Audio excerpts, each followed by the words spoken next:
विनंती माननीय डॉक्टर प्रमोद मोघे आजचे उत्सव मूर्ती याचे लेखक आणि राजहंस प्रकाशनातर्फे डॉक्टर सदानंद बोरसे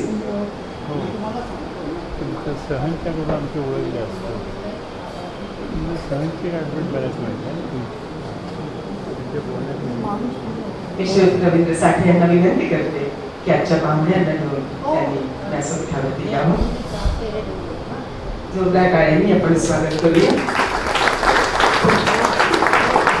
माननीय दादा विनंती डॉक्टर प्रमोद मोघे, डॉक्टर सदानंद बोरसे आणि आजचे लेखक श्री रवींद्र अनंत साठे.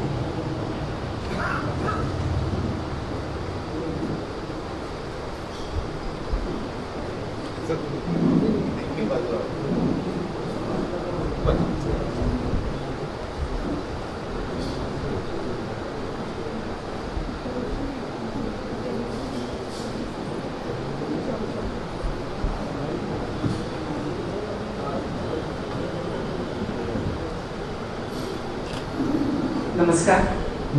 आता घे. सर्व सुखांचा तू प्रभुदाता विद्येच्या देवा, जनजीवनिया तुझं शुभ करा, शुभ दिन कुल बाबा. आजचा शुभ दिन अनेक अर्थांनी असा आहे. आषाढस्य प्रथम दिवसे कालिदासांची जयंती, आज गुरुवार, गुरुपुष्यामृत आणि आज रवींद्र अनंत साठे लिखित शोध आणि बोध प्राचीन शेती तंत्रविज्ञानाचा हे अतिशय सखोल आणि अभ्यासपूर्ण पद्धतीने लिहिलेलं, शास्त्रशुद्ध पद्धतीने लिहिलेलं पुस्तक आज प्रकाशित होत आहे. प्रकाशन क्षेत्रातले राजहंस असं त्याचा आम्ही नेहमी उल्लेख करतो. दर्जेदार पुस्तकांची निर्मिती करणारे राजहंस प्रकाशन या प्रकाशनातर्फे हे पुस्तक येणं हा आणखीन एक आजचा भाग्ययोग आहे.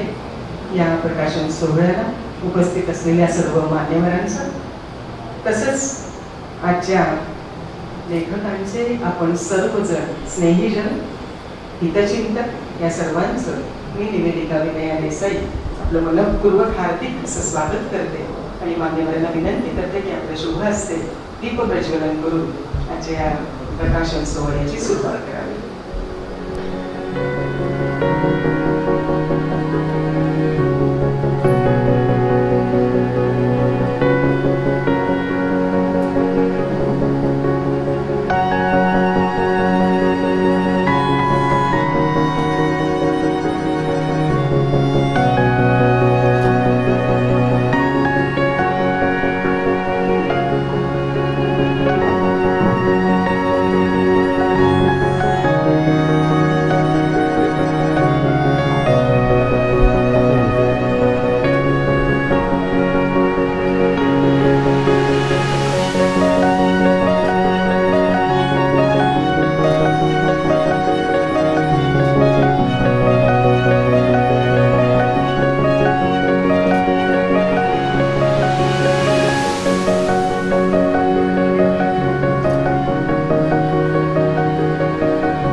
शेतीविषयक समाजामधली जाणीव निर्माण करणारं असं हे पुस्तक आज प्रकाशित होणार आहे. या पुस्तक प्रकाशन सोहळ्यासाठी माननीय दादा इनाते सर इथे आवर्जून उपस्थित आहेत.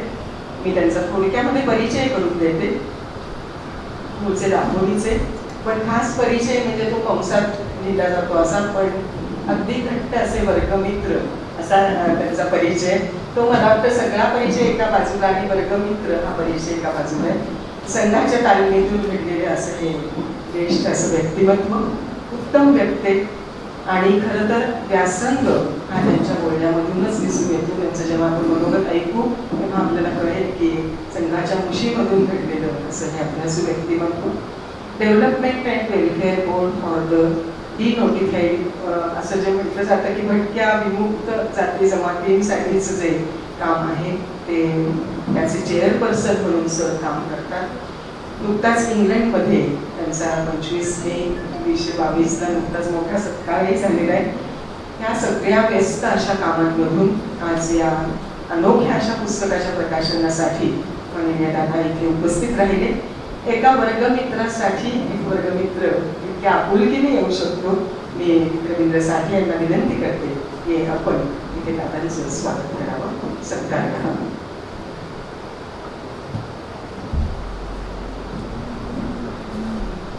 शाल, श्रीफळ आणि पुष्पगुच्छ असं देऊन आपण त्यांचा इथे सत्कार करूया.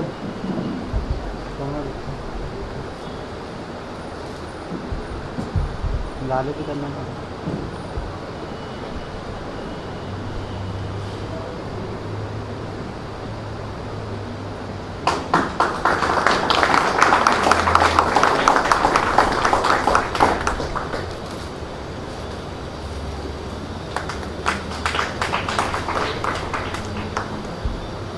आजच्या कार्यक्रमाचे अध्यक्ष doctor Pramod Moghe sir, organic chemistry मधली यांची PhD आणि त्याचबरोबर प्रदूषण, खाद्य, पाणी विश्लेषण अशा अनेक क्षेत्रांमधल्या पदविका त्यांनी मिळवलेल्या आहेत. पुण्याच्या प्रसिद्ध NCL मध्ये विविध क्षेत्रासाठी त्यांनी राष्ट्राला उपयोगी पडेल असं बहुमोल संशोधन केलेलं आहे. त्यामुळे 40 देशी आणि विदेशी पेटंट्स त्यांच्या नावावरती आहेत. गोवा, पुणे, कर्नाटक, शिवाजी विद्यापीठ अशा अनेक विद्यापीठांमधून सरांनी फॅकल्टी म्हणून काम केलेलं आहे. यानंतर डॉक्टर सदानंद बोरसे, एक मी असं म्हणेन अभ्यासू, सर्जन आणि सृजनशील असं व्यक्तिमत्व डॉक्टर सदानंद बोरसे, राजहंस प्रकाशनातर्फे.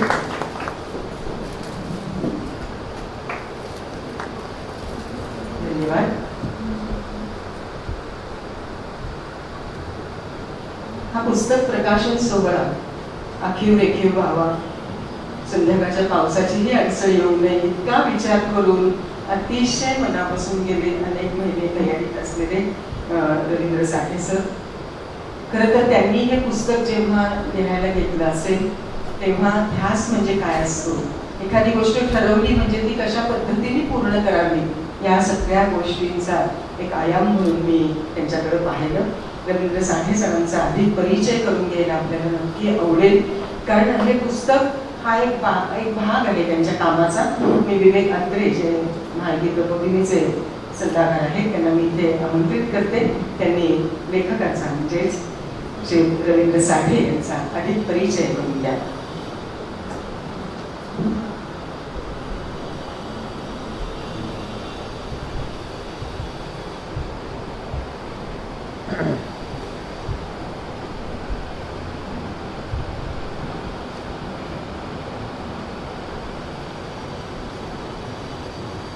रवीजींचा परिचय करून देणं हा तसा कठीण विषय आहे. कारण माणूस एखाद्या क्षेत्रात असला तर त्याच्याविषयी सांगणं जास्त सोयीचं जातं. पण रवीजींनी इतक्या अनंत विषयामध्ये कामं केलेली आहेत की त्या सगळ्याचा धांडोळा एकाच वेळेला घेणं कठीण आहे. पण त्यातले काही महत्त्वाचे हायलाइट्स आहेत ते मी आपल्यापर्यंत आता पोहोचवतोय. मुळामध्ये जीवशास्त्रातलं पदवीचं शिक्षण त्यांनी घेतलं. अनेक वर्षे महाविद्यालयांमध्ये प्राध्यापक म्हणून त्यांनी काम केलं. मुंबई विद्यापीठाच्या रत्नागिरी उपकेंद्राचे ते प्रभारी होते. स्वेच्छानिवृत्तीनंतर त्यांनी औद्योगिक क्षेत्रामध्ये सल्लागार आणि संशोधक म्हणून काम केलं. सगळ्यात महत्त्वाची गोष्ट म्हणजे नवीन उत्पादनं विकसित करणं आणि ती बाजारात एस्टॅब्लिश करणं, हे जे दोन अत्यंत महत्त्वाचे विषय असतात ते त्यांनी यशस्वीपणे अनेक वर्ष केले आणि अजूनही करताच आहे. म्हणजे आता ते सगळं थांबलं याच्यातला भाग नाही. आजही नवनवीन उत्पादनं, नवनवीन विषय हे डोळ्यासमोर घेऊन त्याच्यावरती काम करणं आणि ते पुढे नेणं हे त्यांच्या चिंतनाचा एक विषय आहे. गुणवत्ता आणि दर्जा नियंत्रण क्षेत्रामध्ये राष्ट्रीय आणि आंतरराष्ट्रीय स्तरावर काम करणाऱ्या संस्थांचे अधिस्वीकृत प्रतिनिधी म्हणून त्यांनी काम केलेलं आहे. आणि त्यांनी अनेक इंडस्ट्रीजना अत्यंत मोलाचं मार्गदर्शन केलेलं आहे. त्यांच्याकडून जी काही उत्पादनं येतात त्यांची गुणवत्ता कशी चांगली राहील याच्याकरता अत्यंत सरोदरपण आहे. कारण नॉर्मली एक इन्स्पेक्टर जातो तेव्हा तो काय चुकीचं एवढं सांगण्याकरता जात असतो, पण रवीजींनी असं कधीही केलं नाही. ज्या काय त्रुटी असतील त्या कायम दुरुस्त करून समोर त्याच्याबरोबर एक विश्वासाचं नातं निर्माण करण्याचं एक ऑडिटर असून सुद्धा जे काम करणं गरजेचं असतं, ज्याला फॅसिलिटेटर म्हणतो, असं काम रवीजीने आयुष्यभर केलेलं आहे या सगळ्यामध्ये. आणि सगळ्यात महत्त्वाचं सध्याच्या काळामधलं त्यांचं जे काम आहे ते म्हणजे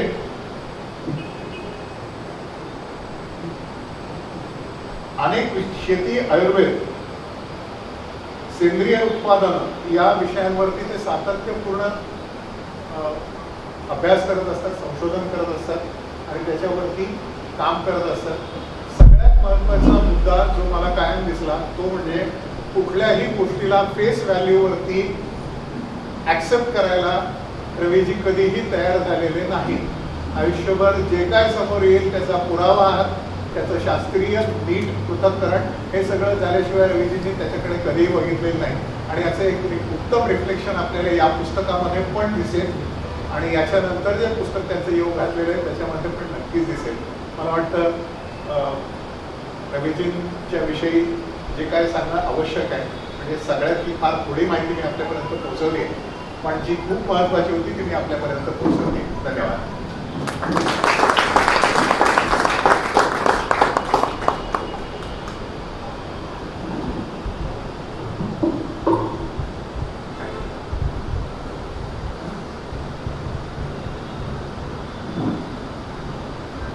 तर या पुस्तकाच्या अंतरंगामध्ये मी जेव्हा डोकावलं तेव्हा त्याचे जे प्रत्येक चॅप्टरचे टायटल्स होते ते पाहिल्यानंतर ते असे होते: पर्जन्याचे प्राचीन आडाखे, वैदिक काळातील शेती व्यवस्थापन, शेतीची अवजारे, पशुधन आणि पशु आयुर्वेद, औषधी वनस्पतींची शेती यासारखे अतिशय महत्त्वाचे विषय साठी सरांनी इथे हाताळलेले. त्यांनी आता परिचयात सांगितलं तसं की पुराव्यासकट प्रत्येक गोष्टीचा पुरावा त्या पानाच्या खाली त्यांनी दिलेला आहे आणि अतिशय अभ्यासपूर्ण पद्धतीने लिहिलेलं हे पुस्तक. पण नेमकं हे पुस्तक लिहिण्यामागचा त्यांचा हेतू काय होता, नेमकं कशा पद्धतीने त्यांनी हे पुस्तक पूर्णत्वाला नेलं, मी साठी सरांना विनंती करते आपलं मनोगत आपण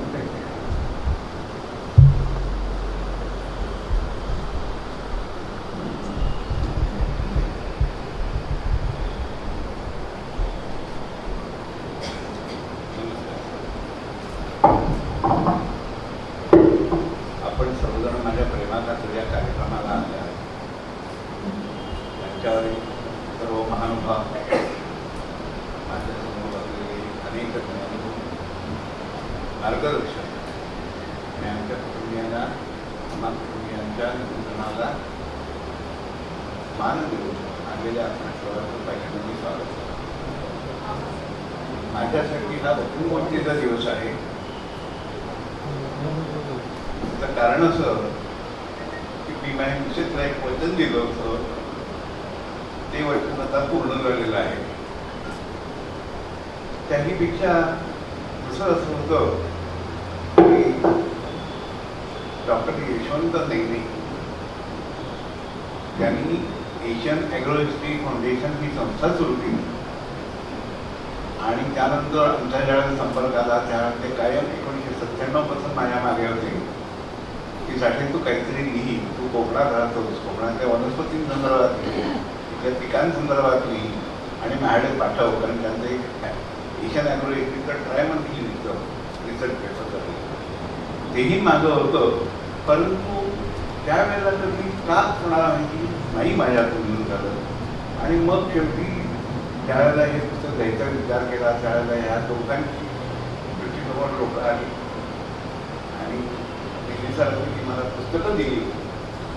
ती पुस्तकं सुरुवातीला वाचायला सुरुवात केली आणि ही वाचता वाचता मी इतर अनेक शेती संदर्भातल्या ज्या समजुता आहेत, मग वेदांपासून उपनिषदापर्यंत आलो, पुराणापासून अरण्यक, ब्राह्मणक यापर्यंत आलो. त्याही पुढे जाऊन पाराशराची संहिता मिळाली, कश्यपाची संहिता मिळाली, अशा अनेक जवळजवळ 32-34 संहिता माझ्यासमोर आल्या.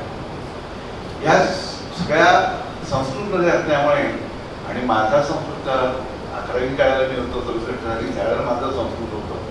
पण नंतर परत एक 6 महिने मला अभ्यास करायला लागला आणि त्या ठिकाणी डॉक्टर आशा फडके आणि आशा बुद्ध आणि डेक्कन कॉलेजच्या रिटायर्ड प्रिन्सिपल डॉक्टर जयश्री साठे यांनी मला खूप मदत केली. थोडंसं ग्रामरही शिकवलं आणि त्याहीपेक्षा म्हणत होतं कसं तू डिक्शनरीवरून अर्थ लावायचा प्रयत्न करणे अडचणीच आम्हाला विचार असं त्यांनी सांगितलं. या दोघींना मी खूप त्रास दिलेला आहे. कमीत कमी मी रात्री 10 वाजता सुद्धा मी फोन केला आणि त्यांनी तो फोन उचलून मला उत्तर दिलं. काही वेळा असं झालं की एखाद्या विशिष्ट श्लोकाचा किंवा त्यातल्या एखाद्या भागाचा सरळ अर्थ लावणंच शक्य नाही. उदाहरण म्हणून एक सांगतो. अथर्व वेदामध्ये असा एक लोक म्हणाला की सूर्य जर मकर राशीवर असेल तर अमुक राशी असेल तर अमुक गोष्ट होईल, अमुक राशी असेल तर अमुक गोष्ट होईल. त्या राशीमध्ये कोण याचा कुठेच उल्लेख नव्हता. अशा वेळेला या दोन दिग्गजन प्रजापती आणि साठेमान या दोघींनी मला खूप मदत केली आणि समजून सांगितलं की अरे सूर्य म्हटल्यानंतर सूर्यानंतर आपण चंद्र हा करायचा असतो आणि म्हणून चंद्र ज्या राशीत असेल त्या राशीप्रमाणे ते फल तुम्हाला मिळेल. अशा रीतीने तुम्ही जर अर्थ लावत गेला तर पुढच्या सगळ्या संविधानातले जे 8 लोक आहेत त्याचा अर्थ नीट लावता येईल. खरं सांगायचं तर काही वेळा असं व्हायचं की एखादं मुद्दा लिहून व्हायचा त्याचा अर्थ लावायचो त्यांच्याकडे जाऊन तपासून आणायचं पण वाटायचं नाही काहीतरी चुकतंय, काहीतरी राहतंय, काय नक्की राहते हे कळत नव्हतं. अशा वेळेला 2-3 रात्री माझ्या अशा गेलेल्या आहेत. परंतु त्याचबरोबर एकदा असं घडलं की 3 रात्री त्याचा विचार करतो मला झोपही नव्हती. परंतु चौथ्या दिवशी शांत झोप लागली आणि सकाळी उठलो आणि काय मनात आलं माहिती नाही बराबर कागदावर लिहायला सुरुवात केली आणि तो अर्थ त्या दोघींना पाठवल्यावर तो अर्थ बरोबर आहे असं सांगितलं. शेतीचा इतिहास लिहायचा झाला कुठे सुरुवात करावी असाही एक मोठा प्रश्न होता. त्यामुळे ही सगळी संहिता याचं मध्ये 14 वर्ष दिलं आणि या 14 वर्षामध्ये दररोज मला 8 ते 9 तास मी काम करत होतो, अर्थ लावत होतो. काही संहितावरती मला वेगळ्या कॉमेंट्रीज मिळाल्या आणि उदाहरणार्थ सांगायला झालं तर वरामियाची जी संहिता आहे बृहत संहिता या बृहत संहितेवरती 3 इंग्लिश कॉमेंट्रीज, 3 हिंदी कॉमेंट्रीज आणि 1 मराठी कॉमेंट्री असे 7 ग्रंथ वेगळ्या लोकांचे कॉमेंट्रीज मिळाल्या. आणि जेव्हा ओढून पाहायला सुरुवात केली तेव्हा एकच श्लोक त्यातला घेतला आणि 7 जणांनी काय लिहिलंय याचा जर तुलनात्मक ज्यावेळेला अभ्यास करायला लागलो तेव्हा असं लक्षात आलं की ज्या लोकांनी ही भाषांतर लिहिली ती कोणत्या काळात लिहिली त्यावरती त्याच्यामध्ये अर्थामध्ये थोडा बदल होत गेलेला आढळला. गंमत आहे 1864 साली आठले नावाच्या ग्रस्थांनी रत्नागिरीच्या जागी हा ग्रंथ छापून त्यावेळेला तो ग्रंथ 8 रुपये किमतीला विकला आणि 2 रुपये पोचले. विचार करा 1868 मध्ये काय परिस्थिती. बरीचशी पुस्तकं मला काही इंटरनेटवरती जी आपण पाहतो की एकच पान उघडून आपल्याला वाचता येतं. परंतु माझ्या सुदैवाने निर्णया ज्या आर्काईव्ह असतात विविध आर्काईव्ह ब्रिटिश आर्काईव्ह आहे, जर्मन आर्काईव्ह आहे, ऑक्सफर्ड युनिव्हर्सिटी आर्काईव्ह आहे. या आर्काईव्हला मी सांगितलं की मला एक पान असं करणार नाही, मला जर पूर्ण पुस्तक जर हातात मिळालं तर मला त्याचा अभ्यास करून माझ्या पुस्तकामध्ये त्या उल्लेख करायचा आहे. मला हे अभ्यासाला आहे. आणि आश्चर्य सांगायचं म्हणजे तुम्ही त्याला तयारी केली ती I am ready to pay for this even if this is wherever this आणि whatever the amount is let me know I will remind it to you. आश्चर्य सांगायचं म्हणजे युएस आर्काईव्ह, ब्रिटिश आर्काईव्ह आणि German archive, Oxford university archive यांच्याकडून ती सगळी पुस्तकं PDF करून मला 3ऱ्या दिवशी तिथे माझ्या हातात ईमेल थ्रू दिवस काही पैसे नव्हते. आणि गंमत अशी झाली की त्या पुस्तकांचा मला खूप उपयोग झाला कारण त्या पुस्तकांमध्ये सुद्धा त्यांनी जे केलेलं इंटरप्रिटेशन होतं ते इंटरप्रिटेशन आलं. साधं एक उदाहरण सांगतो. ऋग्वेदाच्या बाबतीमध्ये आपल्या लोकांनी ऋग्वेदाचा लावलेला अर्थ आणि मॅक्सवेलरने लावलेला अर्थ याच्यामध्ये खूप फरक दिसून येतो. कारण त्यांची विचारसरणी ही पूर्ण निराळी होती, आपली विचारसरणी ही पूर्ण निराळी कुठेतरी धार्मिक आधारावरती होती. आपल्याकडच्या कुठेतरी म्हणजे समाजाच्या म्हणजे ज्या ज्या गोष्टी आहेत त्यावर आधारित होती. पण त्यांचा त्या ठिकाणी संपूर्णपणे निराळा होता. मॅक्सवेलरचं उपनिषदावरचं जी पुस्तकं तुम्ही पाहिली तरी त्यामध्ये असाच प्रकारचा दृष्टिकोन बदललेला दिसून. आणि हे सगळं करत असताना खरं तर करोना चालू होता त्याचा मला फायदा झाला असं मी म्हणेन. कारण बाहेर जाता येत नव्हतं, पुस्तकं कुरिअर मार्फत येत होती, लिहायचं सामान कुरिअर मार्फत येत होतं आणि हे सगळं असताना माझे 2 विद्यार्थी, माझे म्हणण्याच्या आता माझेच झाले, तर एक कुंटे म्हणून विद्यार्थी आहे, म्हणजे आर्किओलॉजी आणि हिस्ट्रीमध्ये MA केलं आणि आता त्याला बनारस शिक्षक विद्यापीठामध्ये PhD करता स्कॉलरशिप मिळाली. 1 डिसेंबरपासून तो तिथे जात आहे. दुसरी एक विद्यार्थी माझी नेने मी तर सानी, तर तिचं MA पास 2ला डेक्कन कॉलेजमध्ये होते. त्यामुळे आमचं लिखाण मला थोडं जास्त सोपं झालं, कारण कोणतरी सल्लागार जवळ मला त्या ठिकाणी भेटलं आणि त्यांच्यामार्फत मला या ठिकाणी हे पुस्तक लिहिताना लेखन कुठे सुरू करायचं, किती करायचं आणि कुठे थांबायचं, ह्याला कुठेतरी मर्यादा घालून घ्यायला हव्या. कारण वेळ आपल्याकडे असतो, तो किती वेळ त्यामुळे आपल्याला देता येईल आणि काय लिहिता येईल या दृष्टीनं बऱ्याच वेळेला गोंधळ येते. मग माझे काही लिहितं आहे, आपली घरी टिलू आहे, विवेक असे आहे, असे जे की मित्र ते मी ओळखणार आहे. हे असं दिसतंय, याच्यामध्ये एवढे उल्लेख दिसतात, 46 उल्लेख आहे. 46 देऊ तर 10-12 देऊन पुढं होतं, 46 त्याशिवाय त्याला पूर्णता नाही. असं करता हे ते झालं. त्यामुळे या संपूर्ण पुस्तकाच्या लिखाणाला मला 2.5 वर्ष लागली. काही वेळेला मजाही आली हे कार्य लिहिताना. काही भाग अत्यंत आवडीने लिहिले गेले जे जवळचे होते. उदाहरणार्थ शेतीमध्ये ज्या प्रॅक्टिसेस केल्या जातात, आपण आपल्याकडे कोकणामध्ये किंवा इकडे ठिकाणी भाजाची रोप तयार करतो, मग तिथे लावणी करतो, त्याला काही जर खत ती ठराविक प्रोसिजर आपण देतो, ठराविक दिवसामध्ये पीक तयार झाल्यानंतर त्याचं पाणी आपण करतो वगैरे वेगळ्या गोष्टी आहेत. या सगळ्या गोष्टी संहिता उघडत असताना मला असं लक्षात आलं की अरे हे पूर्वापार चालू झालेल्या पद्धतीप्रमाणे आपण अजूनही करतो आहोत. त्यामध्ये फार फरक झालेला नाही. जर फरक कुठे झाला असेलच तर सेंद्रिय आम्ही कमी घालायला लागलो आणि थोडाफार आमचा रासायनिक खतामार्फत किंवा रासायनिक कीटकनाशकामार्फत आमची त्याचा जास्ती वापर सुरू झाला. हे सगळं लिहित असताना, हे सगळं करत असताना, हे पुस्तक लिहिताना मी मुळात आधी हे हौस म्हणून लिहिलं आहे पुस्तक आहे. याच्यामध्ये कोणताही अभिनिवेश नाही आणि त्याहीपेक्षा आपल्या प्राचीन समृद्ध परंपरेमध्ये जे की लिहिलेलं आहे ते निदान आपण लोकांसमोर आणावं या मूळ उद्देशाने हे लिहायला घेतलं. त्याची सुसंगती पाहिली आणि मला आश्चर्य वाटलं असं की बऱ्याचशा ज्या पद्धती आहेत त्यावेळेला वर्णन केलेल्या, मग त्या शेतीच्या पाण्याच्या वापरासंदर्भातल्या असो, शेती संदर्भातलं व्यवस्थापन असो, पाणी व्यवस्थापन असो, माती व्यवस्थापन असो, जमिनीखालचं पाणी कसं पाहावं ह्याच्याकरता निराळं संपूर्णपणे शास्त्र दिलं जातं. अवकाशातले तारे ढग पाहून किंवा वाऱ्याची दिशा पाहून पावसाचा अंदाज कसा बांधता येईल या संदर्भात लिहिलं जातं. आज बऱ्याच ठिकाणी हे डॉक्टरे आधी आपल्याला बरोबर उत्तर देताना दिसून येतात.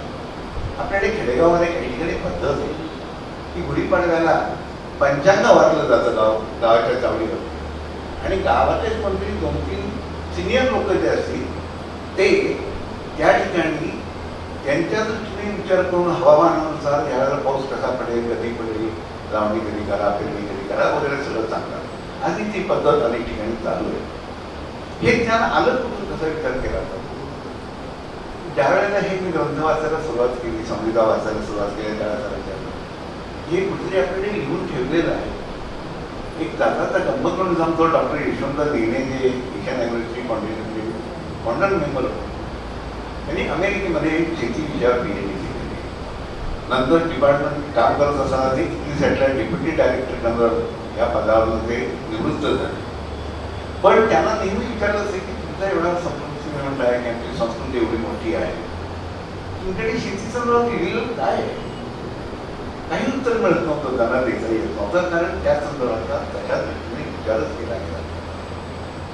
आणि पहिली संहिता सूर्यपालाचा वृक्षायुर्वेद ही त्यांना ऑक्सफर्ड युनिव्हर्सिटी प्रेसमध्ये मायक्रोप्रिंटच्या स्वरूपात मिळाली.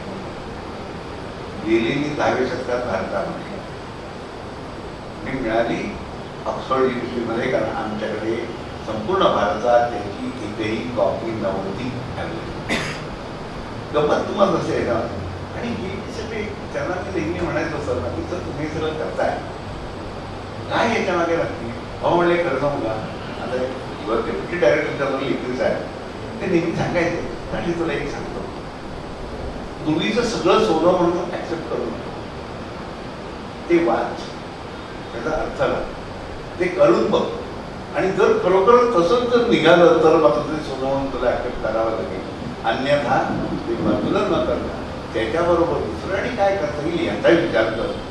ही दिशा डॉक्टर यशवंत लक्ष्मण नेहमी मला त्यांचे मी आयुष्यभर तुमचं माझ्यावर करून मी विसरू शकणार नाही.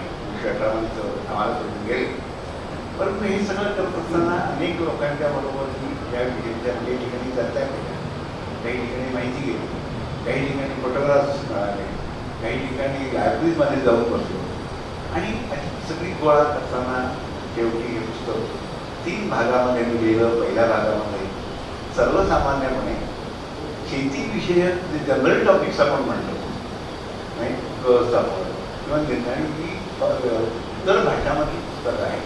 उदाहरणार्थ नुसका तर नदी फलाहार हे पर्शियन भाषेमधलं पुस्तक आहे. दारा शिको नाही, दारा शिको हा औरंगजेबाचा मोठा भाऊ, तो नेहमी काशीला आणि इतर ठिकाणी वृंदावन वगैरे या भागामध्ये फिरायचा आणि सगळ्यांकडनं माहिती घ्यायचा की तुमच्या धर्मशास्त्राप्रमाणे काय केलेलं आहे शेती सुधारणार, आणि त्याचं एक संकलन दारा शिकोने पर्शियन भाषेमध्ये लिहिलेलं आहे.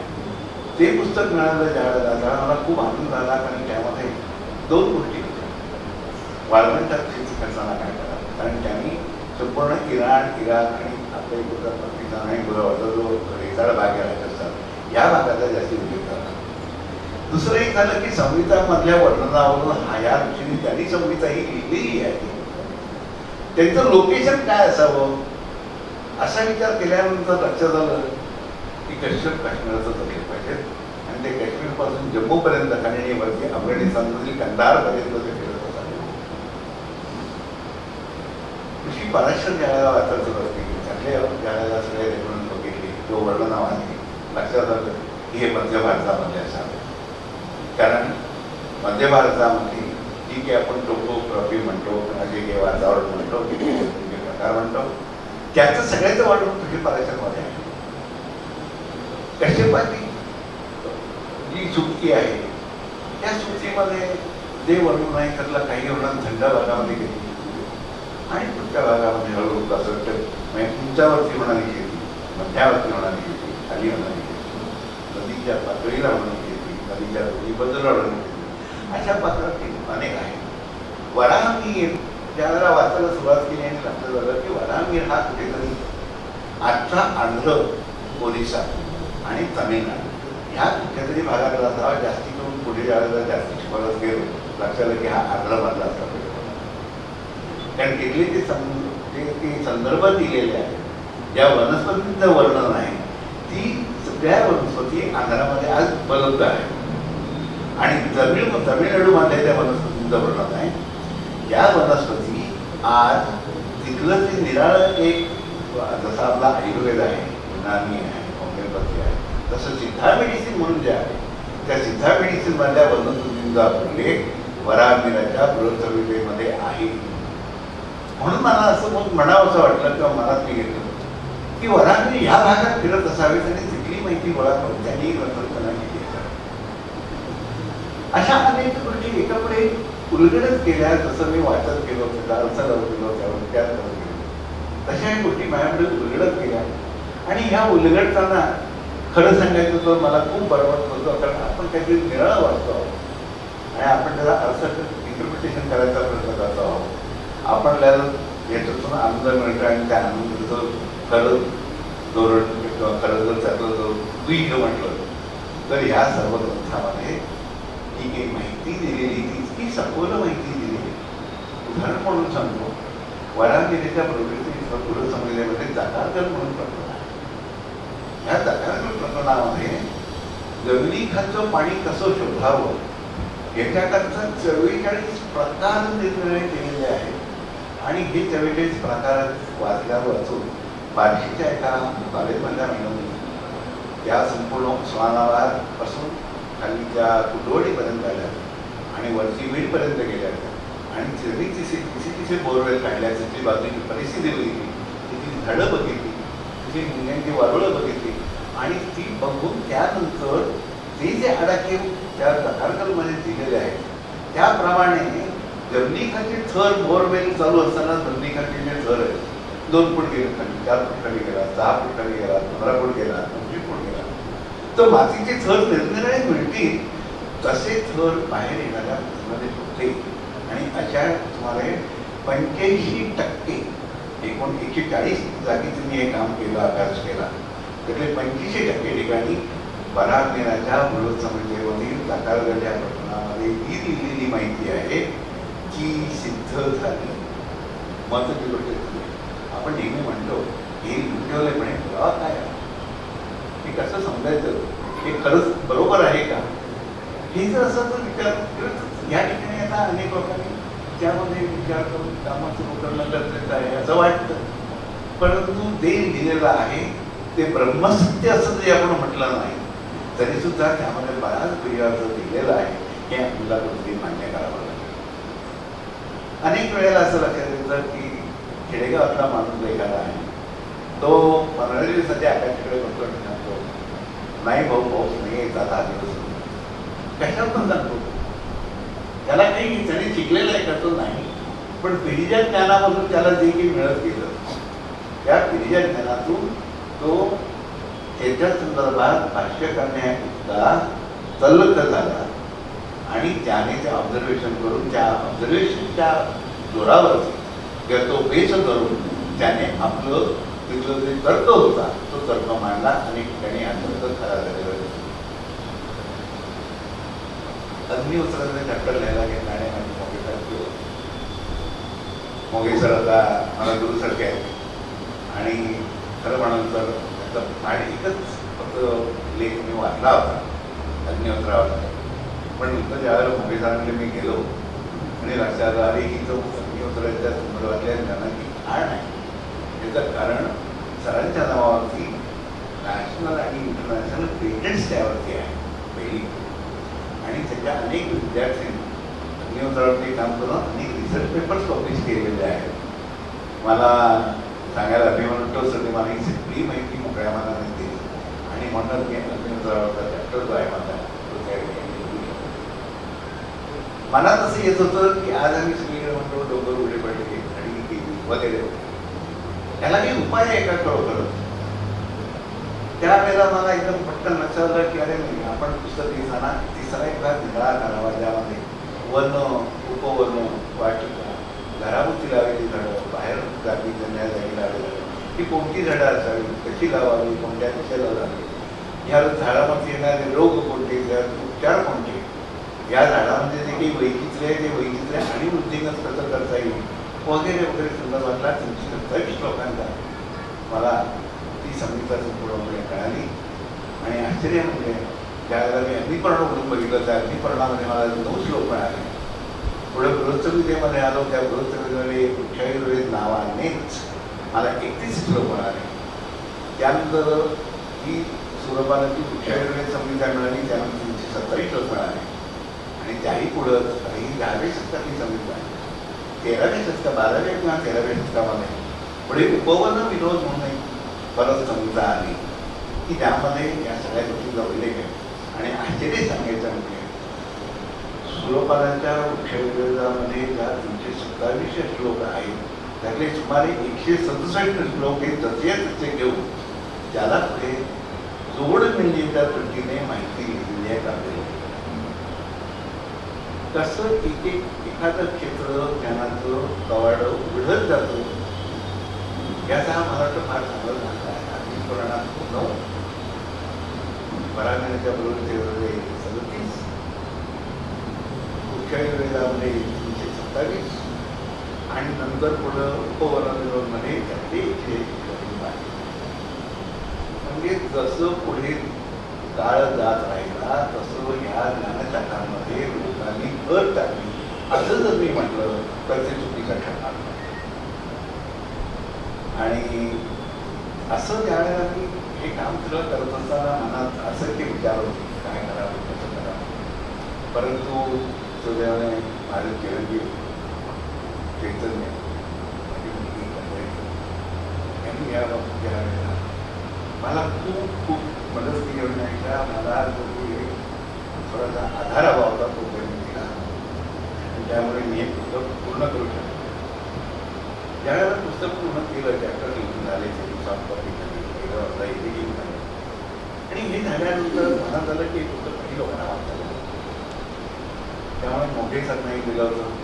आमचे डॉक्टर भूषण पटवर्धन सर माझे मित्र आहेत त्यांनाही वाचायला दिलं होतं आणि स्नेहलता दोघांनाही वाचायला दिलं होतं. आणि गमत सांगायचे म्हणजे शेवटी मोठे सरनी प्रस्तावना माझ्याकरता लिहिली, भूषण सरनी अभिप्राय लिहिला आणि खरोखरच त्याबद्दल त्या दोघांचे मी आभार मानून जेवढे थोडे आहे आभार मानून चालणार नाही जरुरी आहे असं मी नक्की या ठिकाणी म्हणतो.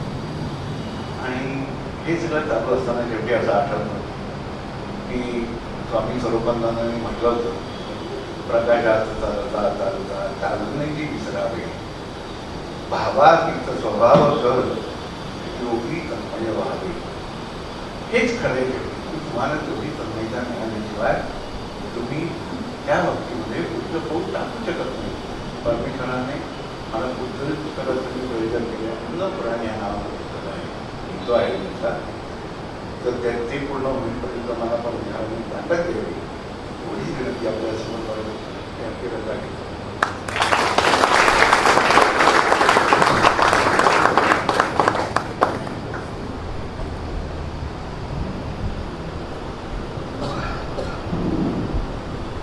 मनोगत वाच ऐकल्यानंतर तुमच्या लक्षात आलं असेल की ध्यास घेऊन एखादं काम पूर्ण करणं म्हणजे काय असतं. दासबोधामधल्या एक ओवी आठवली की अभ्यासे प्रकट व्हावे. तसं सरांचं सगळं काम आहे वाचन शोध आणि निरंतर अभ्यास या प्रक्रियेतून तयार झालेलं. एखाद्याचा शिक्षक कसा असेल त्याचं मूर्तिमंत उदाहरण म्हणजे सर आहे. मी मान्यवरांना विनंती करेन की आपल्या शुभ हस्ते आजच्या या पुस्तकाचं आपण प्रकाशन करावं. श्री रवींद्र अनंत साठे लिखित राजहंस प्रकाशन प्रकाशित शोध आणि बोध प्राचीन शेती तंत्रविज्ञानाचा या पुस्तकाचं प्रकाशन माननीय दादा इरादे सर, माननीय प्रमोद मोघे सर, डॉक्टर बोरसे यांनी लेखक आणि आपल्या सगळ्यांच्या उपस्थितीमध्ये चैतन्य बोलवते.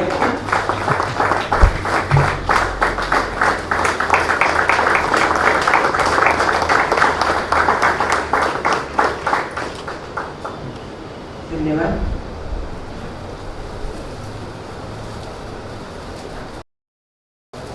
अतिशय नेटका आणि सुंदर असा हा प्रकाशनाचा सोहळा.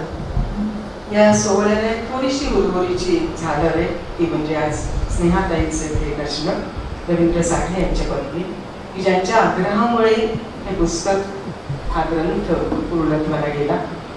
आज त्या हे पाहिल्या नाहीत पण त्यांच्या स्मृतींना हे पुस्तक त्यांनी अर्पण केलेलं आहे.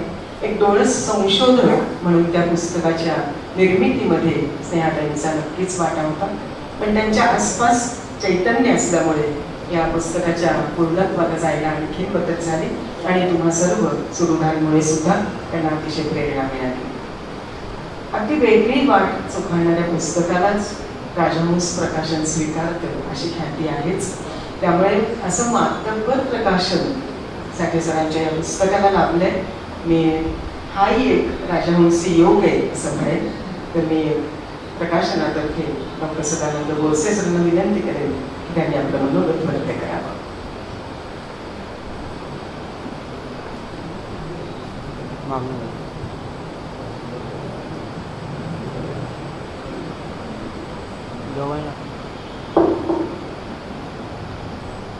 मित्रांनो,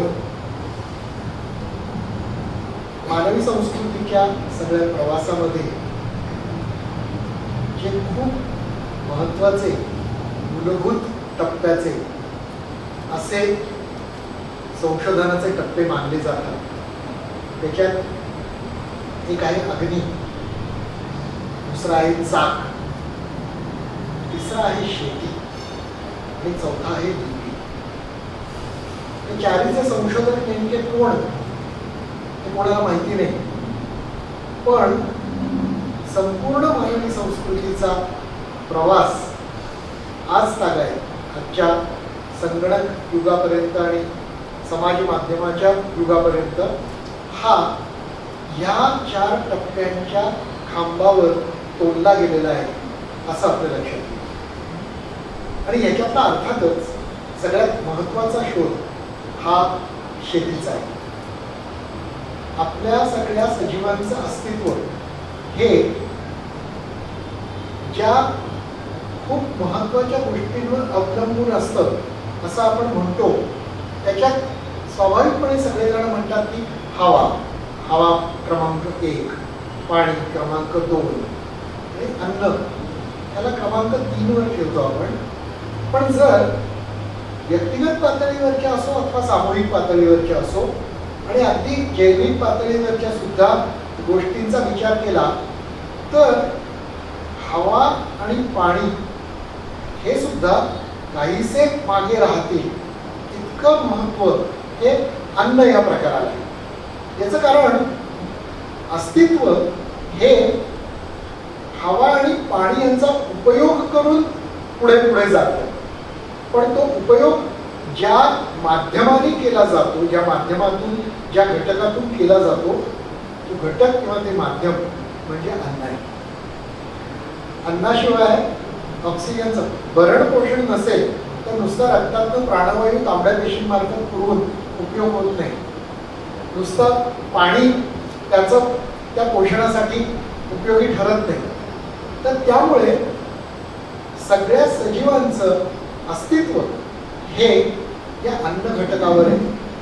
म्हणूनच मला साठेकरांच्या पुढच्या पुस्तकाबद्दल अतिशय कुतूहल आणि उत्सुकता आहे. अन्न पुराण असं त्यांनी पुस्तकाचं नाव सांगितलं आहे.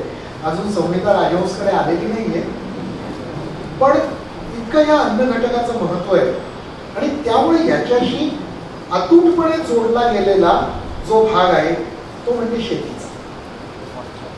असं म्हटलं जातं की मानवाच्या संस्कृतीचंच नाही तर प्रकृतीचं अस्तित्व हे सुद्धा पृथ्वीच्या सगळ्या संपूर्ण पृष्ठभागावर जो एक 4 फुटी मातीचा थर आपल्याला मिळतो त्याच्यावर अवलंबून आहे.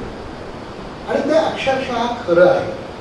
त्यामुळे साहजिकच शेती ही आपल्याला जाणीव असो अगर नसो पण आपल्या आयुष्यामध्ये किती खोलवर मुळं पसरून रुजलेली आहे याची कल्पना आपल्याला येते. आणि शेतीत सुद्धा किती विविध प्रकार दिसतात आपल्याला.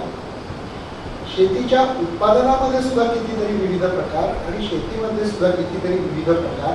आणि हे सगळे प्रकार हे ज्या पद्धतीने हळूहळू उत्क्रांत झाले तो सगळा प्रवास म्हणजे आजचं साठे सरांचं शोध आणि बोध हे नुसतं. तंत्रज्ञान ही गोष्ट ही आपल्याला काल आणि परवा मिळालेली नाहीये.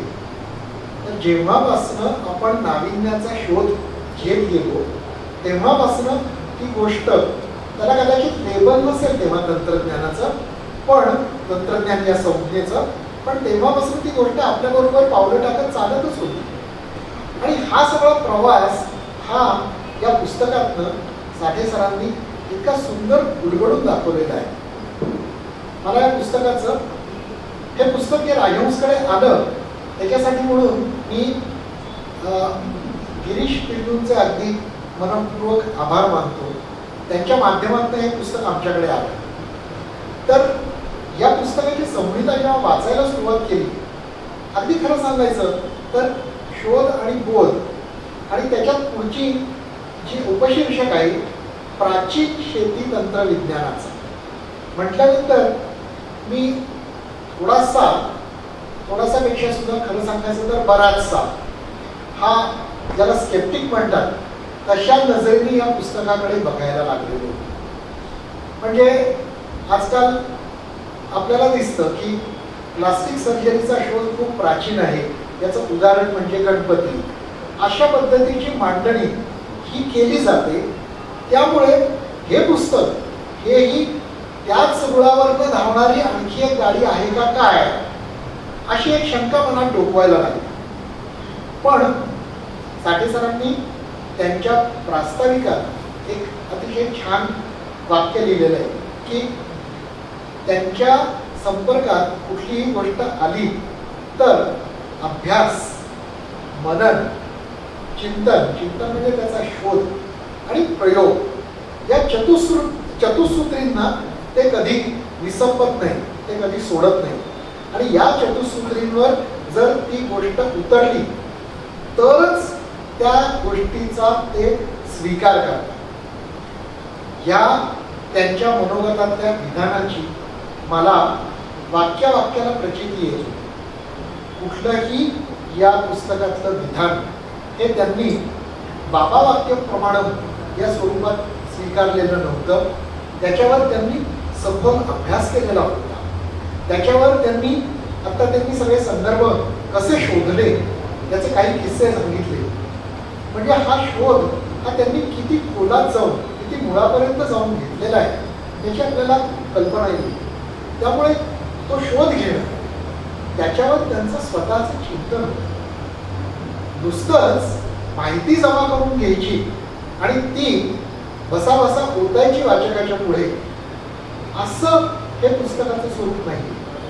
तर त्यांनी जी ही खोलात अभ्यास करून माहिती गोळा केली, त्या माहितीचं त्यांनी स्वतः चिंतन केलेलं आहे.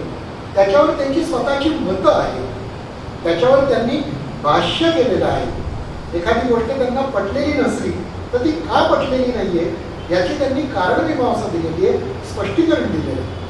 आणि सगळ्यात महत्त्वाचं म्हणजे याच्यातले जे निष्कर्ष त्यांच्या हाती गवसले, ते निष्कर्ष हे वेगवेगळ्या परिस्थितीमध्ये सार्थ ठरतात का नाही. आत्तापर्यंत या निष्कर्षांची प्रचिती ही वेगवेगळ्या व्यक्तींना, वेगवेगळ्या समूहांना काल आणि आज सुद्धा येते का नाही ह्याचा त्यांनी अत्यंत डोळसपणे पुरावा म्हणून गोळा करून त्याची मांडणी केली.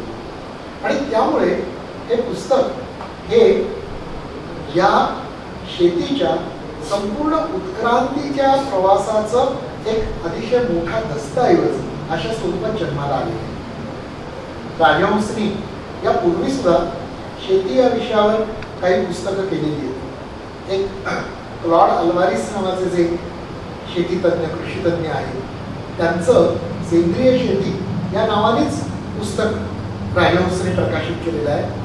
त्याच्यात त्यांनी म्हटलंय, त्यांनी एका पाश्चात्य कृषीतज्ञाचा हवाला देऊन म्हटलंय की भारतातल्या शेतकऱ्यांना काही चतुराईच्या आणि शहाणपणाच्या 4 गोष्टी ऐकवाव्यात आणि त्यांच्या शेतीच्या पद्धतीमध्ये चांगले प्रगतिशील बदल घडवून आणावे या उद्देशाने मी भारतामध्ये आलो.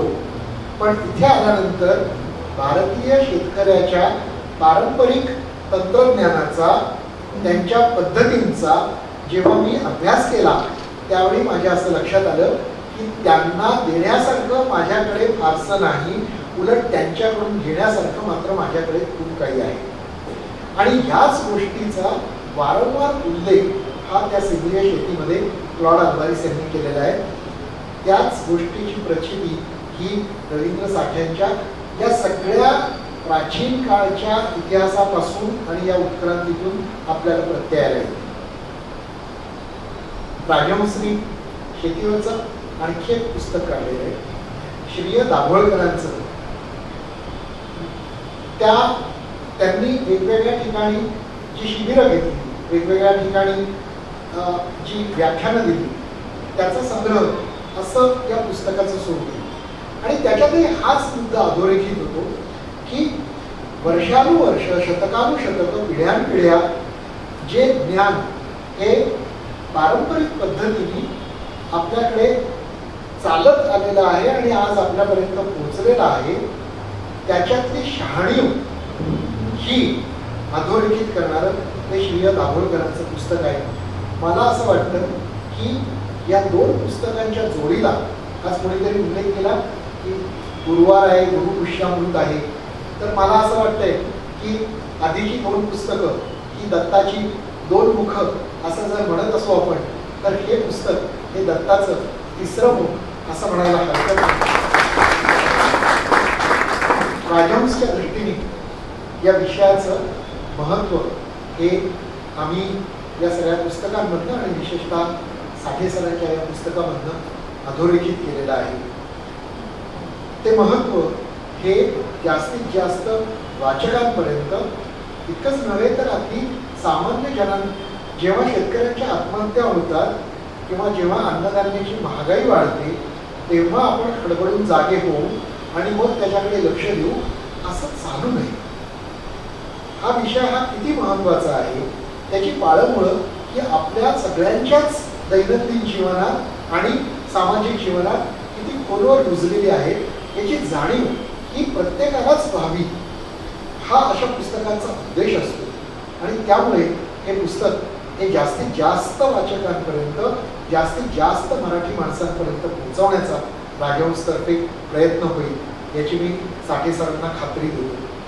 राजहंसचे सर्वेसर्वा दिलीप माजगावकर सर हे आवर्जून या कार्यक्रमाला उपस्थित राहिले कारण या पुस्तकाचं त्या विषयाचं महत्त्व हे राजहंस जाणतं. या पुस्तकाच्या निर्मितीमध्ये माजगावकर सर हे आणि आमच्या रेखावहिनी म्हणजे रेखा माजगावकर हे तर संकल्प रूपाने असतातच पण त्यांचं अतिशय सक्रिय मार्गदर्शन हे सुद्धा पुस्तक निर्मितीमध्ये आम्हाला प्रत्येक पायरीवर मिळत असतं. या पुस्तकाची मुखपृष्ठाची रचना ही राजहंसचे ख्यातकीर्त चित्रकार सतीश भावसार यांनी केलेली आहे. पण त्याच्यात मला आणखी एका गोष्टीचा आवर्जून उल्लेख करायला पाहिजे की सतीश भावसारांनी सुरुवातीला एक मुखपृष्ठ करून पाठवलेलं होतं. ते मुखपृष्ठ उत्तमच होतं, आम्हाला सगळ्यांना ते आवडलंही. पण ते मुखपृष्ठ हे आम्ही रवींद्र साठ्यांकडे पाठवलं पाहण्यासाठी. त्यावेळेला त्यांनी मला फोन केला. तुम्हाला सगळ्यांना त्यांची बोलण्याची शैली आणि पद्धत ही अवगत आहे की ते जेव्हा बोलतात तेव्हा ते जोर का झटका धीरे से लागे तसे ते अतिशय सौम्यपणे अतिशय हळुवार आवाजात आणि अगदी कुरवाळण्याच्या आविर्भावात असे बोलत असतात आणि नंतर मग एखादा तडका हा जरा जोरात देतात.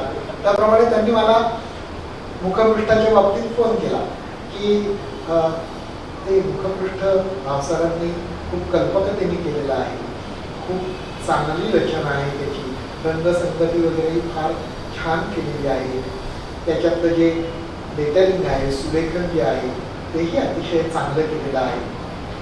पण आणि मग त्यांनी झटका दिला की भावसारांनी जी चित्र निवडलेली आहे ती मात्र त्या विषयाशी जाणारी नाही, ती त्या आतल्या विषयाला न्याय देणारी नाही. मी साठे सरांना सांगितलं, म्हटलं अहो असं आहे, हा विषय तुम्ही जो निवडलेला आहे तोही माझा नाही. चित्रकला हा विषय तर माझ्या दृष्टीने म्हणजे हिब्रू आणि स्वाहिली अशीच भाषा असावी असा आहे. तर त्यामुळे मी तुम्हाला अशी विनंती करतो की तुम्हीच सतीश भावसारांशी बोललात तर बरोबर होईल. त्याप्रमाणे साठे सर सतीश भावसारांशी बोलले. त्यांनी त्यांचे कान व्यवस्थित टोचलेले असावे. त्याचं कारण भावसारांनी मला लगेच फोन करून कळवलं की अहो त्यांनी जे सांगितलं त्यात अगदी नेमकं तथ्य आहे आणि त्यामुळे त्यांनी ज्या सूचना सांगितलेल्या आहेत त्या सूचनांप्रमाणे ते मुखपृष्ठ हे त्याप्रमाणे बदल करून मी तुम्हाला परत पाठवतो. नवीन मुखपृष्ठ तुम्ही घ्या, आधीचं मुखपृष्ठ हे रद्दबातल समजा. त्यामुळे पुस्तकामध्ये मुखपृष्ठ आणि अंतर्गत रचना म्हणून फक्त सतीश भावसारांचं नाव असलं तरी सुद्धा त्याच्यात एक कंसातलं नाव रवींद्र साठ्यांचंही तुम्ही वाचायला हरकत नाही. पण हे पुस्तक हे मुखपृष्ठापासून मलपृष्ठापर्यंत आशयाच्या दृष्टीने तर त्यांनी वाचनीय केलेलंच आहे.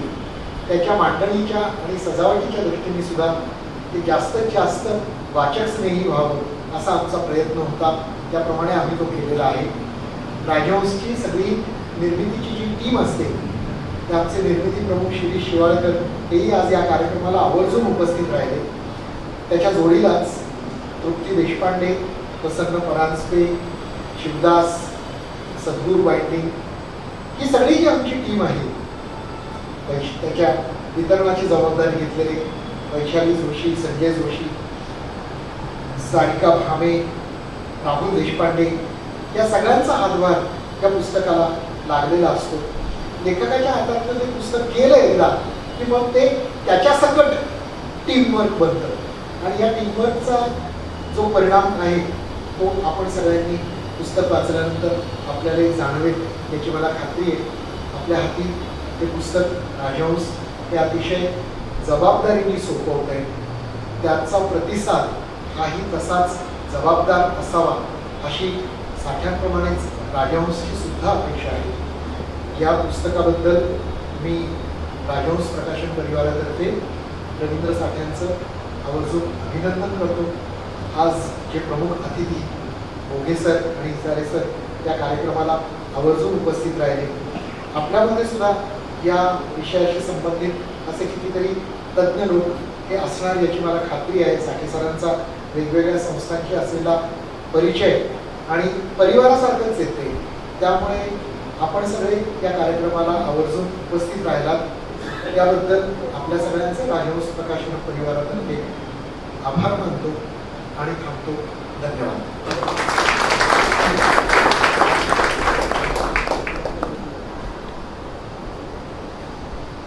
धन्यवाद गोडसे सर. राजहंस प्रकाशनातर्फे प्रकाशित होणारं कोणतंही पुस्तक असो, डॉक्टर सदानंद गोडसे यांचे त्यावरचे विचार सुद्धा तितकेच ऐकण्याजोगे असतात आणि नेहमीच कुठलंही पुस्तक असो त्याचा ते अभ्यास करून त्यांना किती कसा वेळ मिळतो, कसा ते वेळ काढतात हे सगळं खूप एक वेगळं कोड आहे आणि अतिशय व्यासंगी असे त्यांचे हे विचार असतात. आज माननीय माजगावकर सर इथे उपस्थित आहेत, सगळे राजहंसची टीम उपस्थित आहे. त्यामुळे हा एक छान योग आहे. सर म्हटल्याप्रमाणे की अभ्यासकांचा, जिज्ञासू वाचकांचा या पुस्तकाला आता प्रतिसाद मात्र नक्की मिळाला पाहिजे. आज हा ग्रंथ 300 रुपयांना इथे उपलब्ध आहे. आपण तर वाचाच, पण जो शेतीमध्ये काही प्रयोग करू इच्छितो आहे अशाही पुन्हा तरुण शेतकऱ्याच्या हातामध्येही आपल्याला तो देता येईल, तर जरूर आज आपल्या संग्रही तो ठेवावा. यानंतर मान्यवरांचे विचार ऐकण्यापूर्वी एक मी अभिप्राय इथे वाचून दाखवते. तो ज्येष्ठ शास्त्रज्ञ डॉक्टर माशेलकर सरांचा आहे. डॉक्टर रघुनाथ माशेलकर यांनी आवर्जून पाठवलेला अभिप्राय मी इथे वाचन करते त्याचं. माशेलकर सर असं म्हणतात, मी आधुनिक युगातील शास्त्रज्ञ असलो तरी पारंपरिक ज्ञानाबद्दल मला अभिमान आहे. जीवनाच्या प्रयोगशाळेतून काम करून नवीन ज्ञानाच्या निर्मितीचे आयुर्वेद हे एक उत्तम उदाहरण आहे. पारंपरिक ज्ञानावर आधारित आरोग्यशास्त्रावर बराच अभ्यास करून त्यावर संशोधनही झालं आहे. पण शेतीच्या क्षेत्रात सुद्धा आपल्या पूर्वजांनी सर्जनशीलतेने काम करून प्राचीन शास्त्र, तंत्रविज्ञान विकसित केलेलं आहे. आपली ग्रामव्यवस्था ही कृषी केंद्रितच होती आणि निसर्ग पर्यावरणपूर्वक होती. शेती लहान का असेना, पण शेतकरी स्वावलंबी आणि स्वतंत्र होता. श्रीयुत रवींद्र साठे यांचे शोध आणि बोध प्राचीन शेती तंत्रविज्ञानाचा हे त्यांनी अत्यंत संशोधक बुद्धी वापरून शेतीविषयक प्राचीन ज्ञान संकलन करून सखोल विश्लेषण करून एक अत्यंत शास्त्रशुद्ध मांडणी केलेलं एक मूलभूत लिखाण असलेलं हे उत्तम पुस्तक आहे. हळदीच्या पेटंटची लढाई जिंकल्यावर आपल्या पारंपरिक औषधी शास्त्रांवरती एक ट्रॅडिशनल नॉलेज डिजिटल लायब्ररी बनवण्यामध्ये मी पुढाकार घेतला होता. त्याचा प्रचंड फायदा देशाला झाला. त्याचप्रमाणे मला खात्री आहे की रवींद्र साठेंच्या प्राचीन शेती तंत्रविज्ञानाचे अनमोल भांडार असलेल्या या बहुमोल ग्रंथाचा फायदा केवळ आपल्या शेतकरी बंधूंनाच नव्हे तर समाजाच्या अनेक स्तरावरील अनेक व्यक्तींना होणार आहे. मी तर असं म्हणेन की रवींद्र साठे यांनी आपल्या समाजाला दिलेली एक बहुमोल भेट आहे. त्यांचे शतशः आभार आणि मनपूर्वक अभिनंदन. डॉक्टर रघुनाथ माशेलकर. अतिशय सुरेख असा अभिप्राय त्यांनी पाठवला. यानंतर एक अभिप्राय आपण इथे पाहणार आहोत, तो म्हणजे माननीय सुरेश प्रभू यांचा. आज ते काही कारणांनी कार्यक्रमाला येऊ शकलेले नाही, पण त्यांनी आपला अभिप्राय मात्र इथे पाठवलेला आहे. तेवढा आपण पाहूया आणि मग दोन मान्यवरांची मनोगत ऐकूया. श्रीयुत रवींद्र साठे यांचं मी मनपूर्वक अभिनंदन करतो. त्यांनी प्रचंड संशोधन करून इतिहासात दडलेल्या अनेक गोष्टींना सूर्यप्रकाशा एवढे लख्ख ज्ञानाने प्रज्वलित करून आपल्यासमोर एक नवीनच ज्ञानाचा एक भांडार उघडून दिलं आहे. साधारणपणे 10-11,000 वर्षापूर्वी जगामध्ये शेतीला सुरुवात झाली. त्यापूर्वी आपण सर्वच जण कुठे ना कुठेतरी जनावरांना मारून निसर्गाने नैसर्गिकरित्या निर्माण केलेल्या वनस्पती खाऊन आपण जीवन जगत होतो. शेती सुरू झाली याला एवढी वर्ष झाली, याचाच अर्थ एवढी हजारो वर्ष ज्ञानही संकलित झालं. शेती करायला सुरुवात केली तेव्हा शेती विज्ञान केंद्र नव्हती. त्यावेळेला आजसारख्या शेती क्षेत्रात काम करणाऱ्या मोठ्या मोठ्या औद्योगिक कंपन्या नव्हत्या. मग माणसं शेती कशी करत होती? शेतीवर आधारित एवढी मोठी संस्कृती कशी निर्माण झाली? याचा अर्थ त्यावेळेला देखील ज्ञान होतं, त्याच्यावर आधारितच हे विकास झाला. पण ते ज्ञान कुठेतरी लोप पावलं. आधुनिक काळामध्ये आधुनिक ज्ञानाच्या हव्यासापोटी आपण काही गोष्टी गवसलो.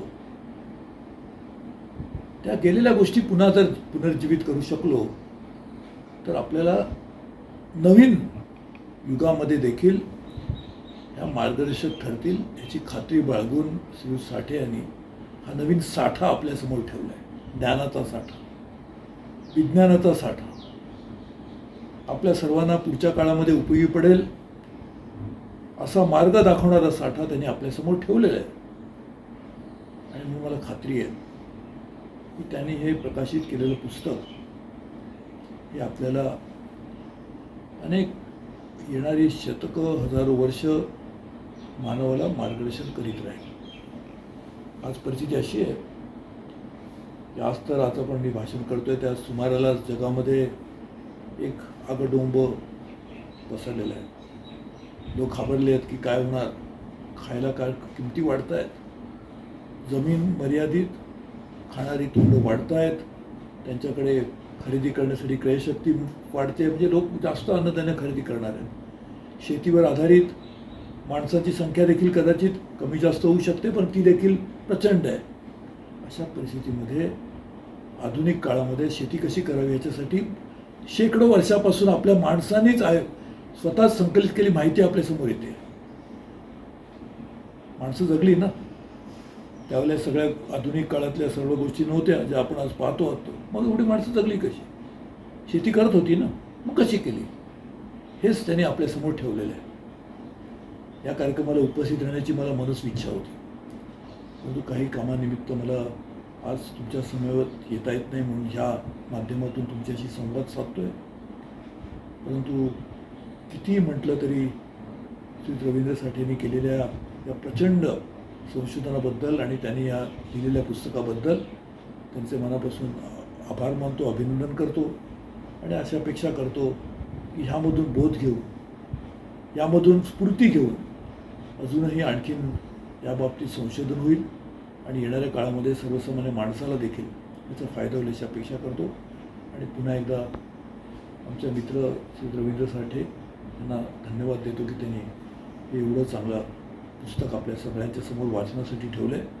वाचक वाचतील, संबोध त्यातून संशोधनातून एक प्रबोधन आपलं झालं असं मानून काम करतील अशी मला पूर्ण आशा आहे.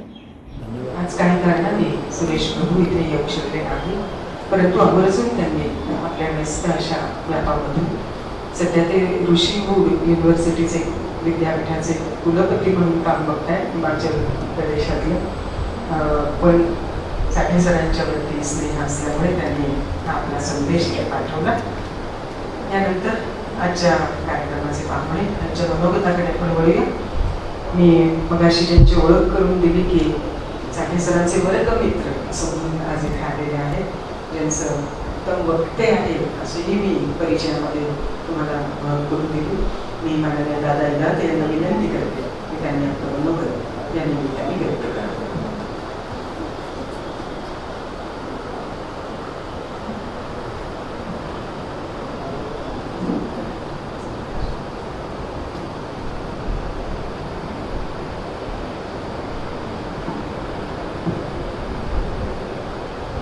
व्यासपीठावरील मान्यवर उपस्थित बंधू भगिनी,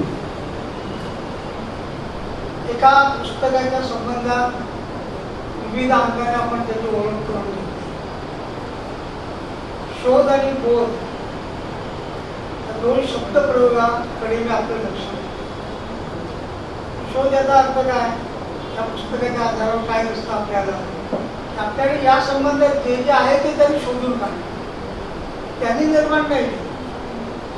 शोध याचा अर्थ जे आहे ते शोधून काढून ते आपल्या समोर ठेवतात आणि त्यातून त्यांना जे वाटलं तो बोध आपल्या समोर त्यांनी मांडतात. हे शेतीपुरतं झालं. असा आपल्या देशातल्या अनेक विषयांच्या संदर्भात आपल्याला आज म्हणता येईल. माझ्या पुस्तकाच्या निमित्ताने मी आलो, ही गोष्ट खरी आहे.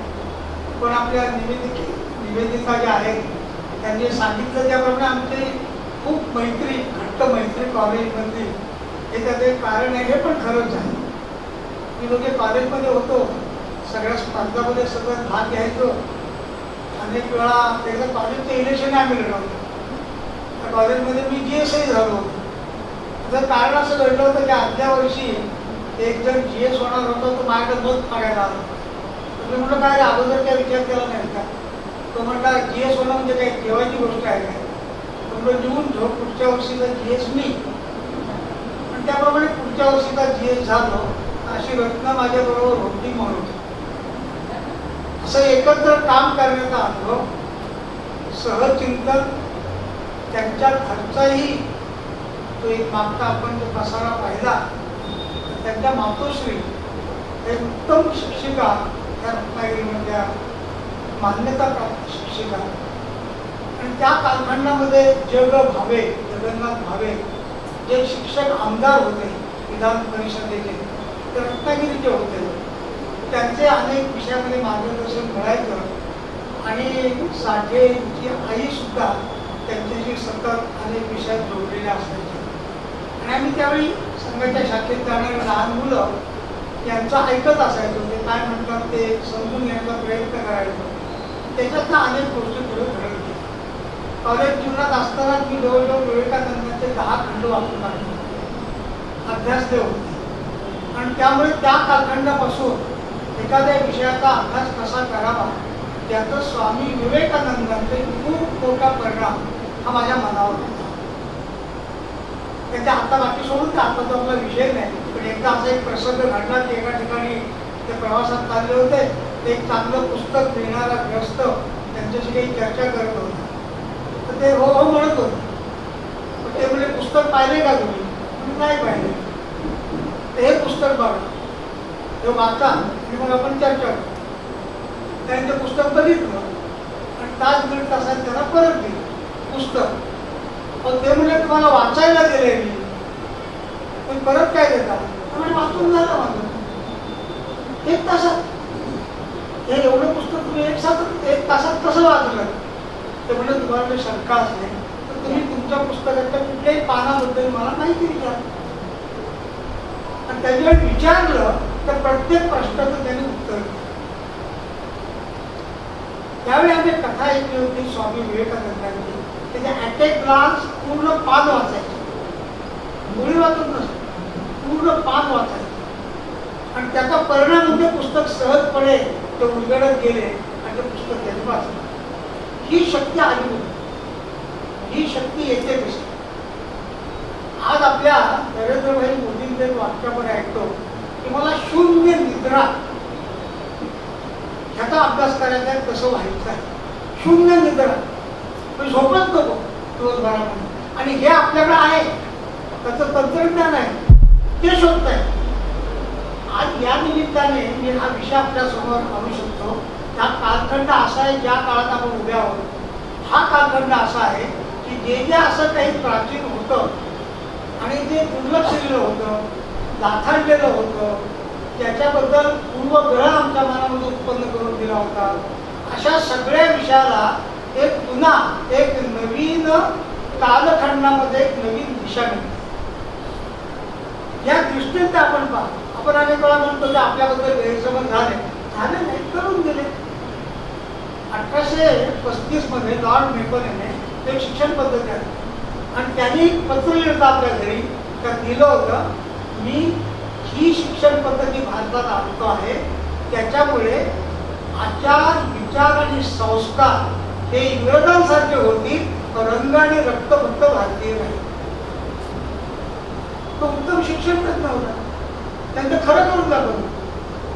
आणि आज आपण पाहतो की आपल्या मनावर खूप मोठे परिणाम झाले. मग नवीन नवीन जग आलं, कम्युनिस्ट क्रांती झाली, या कालखंडामध्ये त्याचा परिणाम आमच्या समाज जीवनावर असा झाला की धर्म ही आपली गोळी आहे, ती नष्ट नको द्या, धर्म नको, ती आपली गोळी. त्याचा खूप मोठा दुष्परिणाम आले आमच्या मनावर आहे. आणि दुसरं डिसकंटिन्युटी ऑफ द कल्चर, संस्कृतीशी नातं तोडल्याशिवाय आपण अधिक पुढे जाणार नाही, अधिक प्रगल्भ होणार नाही, म्हणून संस्कृतीशी नातं तोडलं पाहिजे. याच्यातून ज्या विचारधारा आपल्या देशात आल्या त्याचे दुष्परिणाम आपल्या सगळ्यांच्या मनावर आहे. आताच्या पुस्तकाच्या निमित्ताने आपण जर आतमध्ये गेलो, संशोधन करत गेलो, अनेक गोष्टी आपल्याला त्याच्या उलगडल्या. त्यांनी ज्या आता ग्रंथांची नावं सांगितली, मी साधारणपणे मला ती माहीत आहे, परंतु त्या अनेकांनी ऐकली पण नसतील. एवढे मोठे ग्रंथ आहे, त्या ग्रंथात जेवढे श्लोक आहेत, त्याच्यात अमुक आहे तमुक आहे, बघितलं तर कळेल, त्याने त्यांनी बघितलंच नाही. आमचा ग्रंथ म्हणजे टाकाऊ, आमचा धर्म म्हणजे आपली गोळी, आमची संस्कृती म्हणजे तोडून टाकली पाहिजे. हा जो प्रभाव शेकडो वर्ष आपल्या मनावर राहिला, त्याचा दुष्परिणाम म्हणून आमच्या हातात सगळं असताना सुद्धा आम्ही जगभर फिरत नाही. आज तो पुन्हा प्रत्ययाला येतो. म्हणजे हरिभाऊ वाकणकर म्हणून एक ग्रस्त मध्य प्रदेशमध्ये वारल्यामध्ये, ते रेल्वेने जात असताना मध्य प्रदेशातून त्याने उंच सुळे बघितले असे डोंगरावरचे. म्हणजे विचारलं कुणाला तरी काय आहे वगैरे, कोणतीकडे त्यांचं पाहिलं होतं. ते म्हणले तिथं खूप मोठ्या गुहा आहे आणि तिथं जंगल आहे, तिथं माणूस जात नाही आणि गेला तर परत येईल की नाही माहीत नाही. हे त्याने ऐकलं आणि धावत्या रेल्वेमध्ये उडी मारली त्याने आणि तिथं गेले. त्याला भीम बेटका म्हणतात. ज्या संशोधनामुळे जगातल्या आत्तापर्यंतच्या सगळ्या प्रकारच्या निष्कर्षाने त्यांनी मोजमाप केली. 40 गुहा होते, ते 40 गेलेलेच नव्हतं. त्या गुहा शोधल्या, शिल्प त्याच्यावरती पाहिली, दगडांच्यावरती शिल्प पाहिली आणि ती त्यांनी प्रसिद्ध केली. जगामध्ये अनेक प्रकारचे लेख लिहिले, अनेक पुस्तकं लिहिली, जगातल्या अनेक युनिव्हर्सिटीमध्ये जाऊन त्यांनी व्याख्यानं दिली आणि भारतीय संस्कृतीच्या संबंधात जे गैरसमज होते ते दूर त्यांनी केले. प्रयत्न नाही केला, केले. आजपर्यंत आत्तापर्यंत सुद्धा असं जर आपण पाहिलं, एक नक्की की जसं रामदासांनी सांगितले आपल्याला, गातो पूर्वजांची कीर्ती तो एक मूर्ख. मूर्खांची लक्षणं दिली त्यांनी. जो पूर्वजांची कीर्ती गातो तो मूर्ख. त्याचा अर्थ असा, कृतीशिवाय जो स्तुती गातो तो मूर्ख. तुम्ही तसं जर केलं, उत्तम गुण स्वय घ्यावे, ते इतरांना सांगावे, वर्तल्या विना बोलावे, ते एक मिथ्या. ते आपल्याला सांगितलं नाही. त्याचा अर्थ असा आहे की हे जे सगळं आहे ते आपण उघड्या डोळ्यांनी बघितलं पाहिजे. आता उघड्या डोळ्यांनी बघत असताना अंतर्चक्षु सुद्धा आपल्याला असतात हे मला माहीत आहे, परंतु उघड्या डोळ्यांनी आपण बघतो सत्याकडे, त्यावेळी कुठल्याही प्रकारचा अभिनिवेश मनामध्ये न ठेवता मानव हिताचं जे जे असेल ते सगळ्या जगासमोर आणलं. जगाच्या अनेक लोकांची उदाहरणं देतात, ते त्याच्यात मी सरत नाही. तसा योग आहे. काय झालं आपल्या देशाचा प्रश्न काय आहे की आपल्याकडे ज्ञान विज्ञान भरपूर प्रमाणात आहे, ते पुस्तकात पण आहे, त्याची नावं पण आपल्याला माहीत आहे, पण ते आपल्या व्यवहारात. पतंजलीचं नाव घेतलं की योगसूत्र आपल्या समोर येतात. योगसूत्र याचा अर्थ आपल्या जीवनामध्ये सुख शांती समाधान हे आपल्याला मिळावं, शांतता मिळावी, हे त्याचं सूत्र. ते बिहारमधले.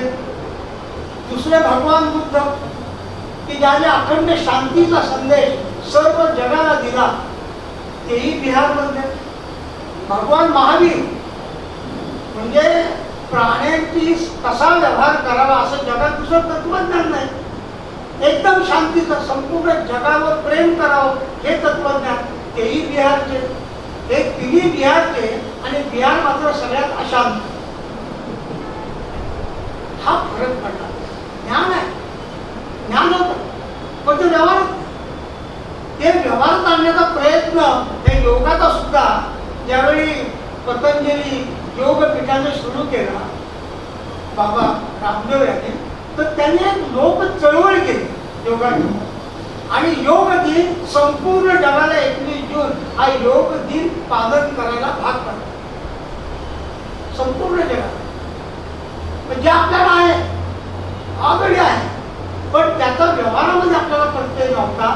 ते काहीतरी गंभीर आहे, ते काहीतरी दूर आहे, ते आपल्याला जमणार नाही असं जे वाटत होतं ते करता येतं सगळ्यांना, हे त्याच्यात आपण पुढं आणलेलं पाहतो. कारण मला असं वाटतं की आज आपल्या देशामध्ये जे जे विषय आहेत त्या सगळ्या विषयातनं मार्ग काढला पाहिजे. आधुनिक टेक्नॉलॉजी आहे त्याचाही वापर केला पाहिजे. ती तो वापर करत असताना विकासाच्या ऐवजी विनाशाकडे जाणार नाही याची काळजी घ्यावी लागेल. कारण जे आपल्या समोर आलं एक सोय म्हणून प्लास्टिक आलं, आज ते विनाशकारी रूप घेऊन उभा आहे. आपल्यासमोर रासायनिक खतं आली, त्या कालखंडामध्ये गरज होती लोकांना अन्नधान्याची आली, पण आज सगळी जमीन आपली ही बंजर झालेली आपण पाहतो आणि पुन्हा एकदा सेंद्रिय खताकडे आपण उठतो. ह्याचा सुद्धा विचार केला पाहिजे. म्हणून या पुस्तकाच्या निमित्ताने त्याची सगळी चर्चा झालेली असल्यामुळे मी फार त्या पुस्तकात शिरत नाही, परंतु या पुस्तकाच्या निमित्ताने आपल्याकडे असं जे जे प्राचीन ज्ञान असेल ते आपल्याला ज्या कसोटीवर घासून बघायचं आहे त्या कसोटीवर आपण पाहावं. आपल्याकडे ॲटमचा सिद्धांत, आज आपण ॲटम म्हणतो, ॲटम इज इनडिव्हिजिबल. हे डाल्टनने जे मांडलं ते पहिल्यांदा आमच्या देशामध्ये हजारो वर्षापूर्वी कणादृष्टीने मांडलं. आम्हाला माहित नाही, त्यांचं नाव कणाच नाही, कण म्हणजे सूक्ष्म म्हणून ते कणा असं त्यांचं नाव पडलं. पण त्यांनी तो मांडलेला सिद्धांत आहे तो आज आम्हाला माहिती. जे पिंडी ते ब्रह्मांडी जो वाक्याने अनेक वेळा म्हटलं, पण त्या वाक्यामध्ये पिंडीमध्ये जर आपण अणू घेतला आणि अणूचं सगळं स्ट्रक्चर बघितलं तर ते संपूर्ण ब्रह्मांडाचं तसंच स्ट्रक्चर आहे हे आपण पाहतो. त्यामुळे या सगळ्या गोष्टींकडे वैज्ञानिक दृष्टी, आता वैज्ञानिक सुद्धा काय माहिती आहे, मी विज्ञानाचाच विद्यार्थी आहे, एकाच वर्गात शिकलेलो आहोत, विज्ञानाचाच विद्यार्थी आहे, पण विज्ञानाचा अर्थ काय की तुमची खात्री पटल्याशिवाय हो म्हणून. आणि काही वर्षांनी असं लक्षात आलं की एक शास्त्रज्ञ येतो आणि त्या अरिस्टॉटलने काही बरोबर सांगितलं नाही, त्या आईन्स्टाईनमध्ये काहीतरी चूक आहे, त्या न्यूटनमध्ये आणखीन काहीतरी जोडलं पाहिजे आणि म्हणून तो नवीन गोष्टी सांगतो. म्हणजे जे आम्ही आतापर्यंत पाळलं, जे सिद्धांत पाठ केले ते लोकांच्या समोर मांडले, आता मला जे सांगतो ते बरोबर नाही, त्याच्यात थोडा बदल केला पाहिजे की येणार. त्यामुळे सायन्स याचा अर्थ जे का आपण म्हटलं ते 100% तसंच असं नाही. त्या कालखंडामध्ये आपल्याला त्याचा जो अर्थ लागला तो आपण लावला, पण तोच अर्थ पुढे असेल असं सांगता येणार नाही. ही बुद्धीने स्वीकारण्याची आवश्यकता आहे. आणि मग यासाठी प्रबळ जाण्याची गरज आहे. आज आमच्या मनावरती परिणाम आहे. मी कॉलेज जीवनामध्ये मगाशी म्हटलं की अशा तऱ्हेच्या अनेक पुस्तकांचं वाचन केलं. पुढच्या कालखंडामध्ये जेव्हा सामाजिक जीवनात आलो, अनेक पुस्तकं वाचली, अनेक त्या काळातली मासिकं वाचली. त्या मासिकामध्ये खूप मोठा माझ्यावर प्रभाव असणारं माणूस नावाचं एक मासिक, मी माझ्यावर स्वतः इथं बसलेले, शेकडो अंक माझ्या घरी अजूनही मिळतील त्या काळात. असं एक एक अंक मी जपून ठेवलेलं आहे. त्याचा अभ्यास पूर्ण, तर अभ्यासूनही प्रकट व्हावे हे जे आहे त्यासाठी या सगळ्या गोष्टीची गरज असते. परंतु एखादी गोष्ट सिद्ध करण्यासाठी आधुनिक आपल्याला सांगितलंय त्या अशा कसोटीवर ते घासलं तर ते असं होईल तर जरूर करावं, त्याच्याबद्दल माझा काही आक्षेप नाही. परंतु आपल्याला सांगितलेलं आहे म्हणजे चुकीचंच आहे असंही गृहीत धरता कामा नये, कारण आपल्याला तर माहीत नाही. तर 10 दिशा आहेत असं आहे आपल्याकडे, गुरुद्वारे वगैरे, म्हणजे आकाश आणि पाताळ ह्या 2 दिशा त्याच्यामध्ये धरल्या. इथं मी मध्य प्रदेशमध्ये गेलो, ते एका गावाचं नाव आहे हरदा. म्हणजे काय नाव, हरदा नाव काय, हरदा म्हणजे हृदय. ते हृदय म्हणजे हृदय म्हणजे आपल्या देशाचा मुख्य भाग इथून जातो. सृष्टीचा मुख्य अक्ष जो आहे तो इथून जातो. ते याला कोणी सांगितलं? त्या हरदा सांगणाऱ्यांना कोणी सांगितलं? 12 ज्योतिर्लिंग आहे, श्लोक पाठ असेल अनेकांना, पण ही बघितली कुणी आणि श्लोकात आणली कुणी? सगळ्या देशभरातले अशा तऱ्हेची सूत्र शोधून काढून ते एकमेकाला जोडणं. हिमालया समारभ्य यावत हिंदू सरोवरम तम देव निर्मितम देश हिंदुस्थान प्रचक्षते. हिमालयापासून हिंदू सरोवरापर्यंत देवभूमी असा देश आहे, त्याचा हिमालयातला ही आणि हिंदू सरोवरातला हिंदू मिळून हिंदू हा शब्द होतो. असं भौगोलिक आणि सांस्कृतिक ज्ञान आपल्यासमोर जे मांडलेलं आहे ते मी आता सांगितले विष्णू पुराणामध्ये आहे. अनेक गोष्टी आपल्याला दिसतात, महाराष्ट्र शास्त्रामध्ये आपल्याला दिसतात. भारताचे आम्ही नागरिक आहोत, भारत ही आमच्या आई आहे हे विष्णू पुराणामध्ये दिसेल. आता मी श्लोक सांगितला भारत शास्त्राबद्दल आहे. असं जे शोधायला आपण जाऊ त्याच्यामध्ये भरपूर मिळण्यासारखं आहे. ज्ञान विज्ञान तो ज्ञान विज्ञान मयोसी हा आपण गणपतीचा अथर्व शीर्ष मांडताना शब्द प्रयोग करतो आणि गणपती स्वतः ज्ञान आणि विज्ञानाचं प्रतीक आहे. बघा त्याचा उल्लेख झाला प्लास्टिक सर्जरीचा. जगाची पहिली शस्त्रक्रिया आणि तो जिवंत आहे शस्त्रक्रिया केल्यानंतर म्हणजे गणपतीची शस्त्रक्रिया. म्हणून प्राण प्रतिष्ठा करतो, पुन्हा आपण जरा जिवंत होतो आणि त्याच्या पुढे आपण 10 दिवस वगैरे आपल्या लोकमान्य टिळकाने आपल्याला ती देणगी दिली. कशी दिली ते? लोकमान्य टिळकाने ओरा आहे आजची भूमी वेदात हे 2 ग्रंथ लिहिले आणि हे 2 ग्रंथ लिहित असताना त्याला काही गोष्टींची थोडी अडचण आली. ती वसंत संपा म्हणजे मग काय असेल ग्रहस्थिती दिलेली आहे त्या काळामध्ये. हे इथं होतं, हे इथं होतं, हे इथं होतं, हे इथं होतं. लोकमान्य टिळकाने वाटलं काहीतरी अभ्यास करायचा म्हणजे शोधायला लागले हा अभ्यास आपल्या देशात होणार नाही. मग त्यांच्या लक्षात आलं की दापोली तालुक्यामध्ये मुरुडला शंभा दीक्षित नावाचे ग्रस्त राहतात आणि त्यांना ही सगळी माहिती आहे. ते त्यांच्याकडे गेले, त्यांच्याकडे ते माहिती समजावून घेतली, त्याच्या आधारावर त्यांचे 2 ग्रंथ लिहिले. इतकं ज्ञान आपल्याकडे आहे, परंतु त्या ज्ञानाबद्दल अज्ञानही आपलं इतकं आहे की त्या ज्ञानाला अज्ञान ठरवण्याला आपण मागं पुढं पाहत नाही. आणि म्हणून मला असं वाटतं की रवी साठेसारख्या माझ्या एका अत्यंत जिवलग मित्राने खूप अभ्यासपूर्वक संशोधनपूर्वक अत्यंत योग्य अशा निष्कर्षापर्यंत येत आणि त्यासाठी आपली बुद्धी त्यांनी प्रमाण मानली आणि आपल्या देशाचा मूलभूत जो ठेवा आहे तो लोकांसमोर आणण्याचा त्यांनी प्रयत्न केला आणि त्यामुळे मी त्याला मनापासून धन्यवाद देतो. आणि एक माझा मित्र मग नंतर मी पुण्यात येत असताना मला कळलं आजारी आहे, माझा कित्येक वर्षात भेट नव्हती. तर आजारी म्हटल्यानंतर मी ताबडतोबच्या घरी भेटावे आजारीच कळलं म्हणून आलो. त्यावेळी बोलताना ओझरचं म्हटलं होतं असं असं मी पुस्तक लिहिलं तुला यायला लागेल. मी नक्की येईन आणि पुस्तक लिहिलं आणि मी आलो. आता पुस्तकावर बोलण्याचे का अधिकारी व्यक्ती मी नाही, इथं आहेत त्या अधिकारी व्यक्ती त्यांना आपण ऐकलेले आहे आणि ऐकणारे आहोत. त्यामुळे ते ज्ञान आत्मसात करावा असा प्रयत्न करणाऱ्यांपैकी मी एक आहे आणि देशामध्ये जे जे आपलं आहे ते उत्तम प्रकारे लोकांच्या समोर नेलं पाहिजे. आणि त्यातलं एकही गोष्ट आपल्याला बुद्धी प्रामाणिक पाहिजे असेल तर स्वातंत्र्यवीर सावरकरांच्या जीवनाचा आणि विशेषतः रत्नागिरीमधल्या त्यांच्या पर्वाचा आपण मनापासून अभ्यास करा. तुम्हाला आधुनिक कालखंडामधल्या सगळ्या विकृतींच्यावरचं उत्तर सुद्धा त्यांच्या लिखाणामधलं आपल्याला मिळेल आणि त्याच्या अशा तऱ्हेच्या त्याच रत्नागिरीमध्ये त्यांनी काम केलं. तिथे आज आपण कथित पाहून मंदिर पाहतो. त्याच रत्नागिरीमध्ये वाढलेले आमचे रवी साठे यांनी शेतीवर लिहिलेले. आता शेतीचा विचार केला, कोकणचा विचार केला तर परशुराम समोर गेलं. संपूर्ण केरळ त्यांनी निर्माण केला असं मानलं जातं. केरळमध्ये सगळ्यांची मान्यता आहे, ते सर्व ठिकाणी गेलेलं आहे.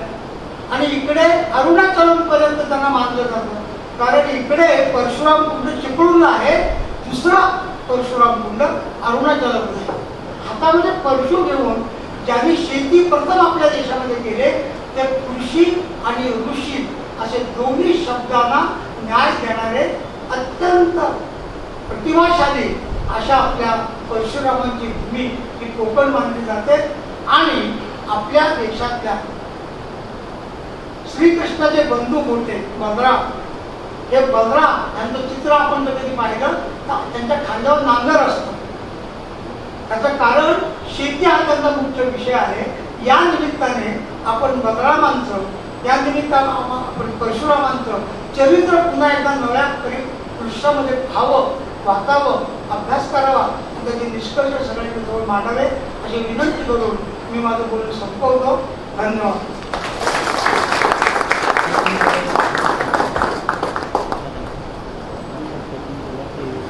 धन्यवाद दादा. वारंवार रत्नागिरीचा, परशुरामाचा या सगळ्याचा उल्लेख आला. कोकणची माणसं खरंच अष्टपैलू आहेत, कष्टाळू आहेत आणि जिद्दीही असतात. याचं मूर्तिवंत उदाहरण आपल्याला इथे दिसते आहेत दोन्ही. यानंतर मी आजच्या कार्यक्रमाचे अध्यक्ष डॉक्टर प्रमोद मोघे सरांना विनंती करते, त्यांनी आपलं मनोमत व्यक्त करावं.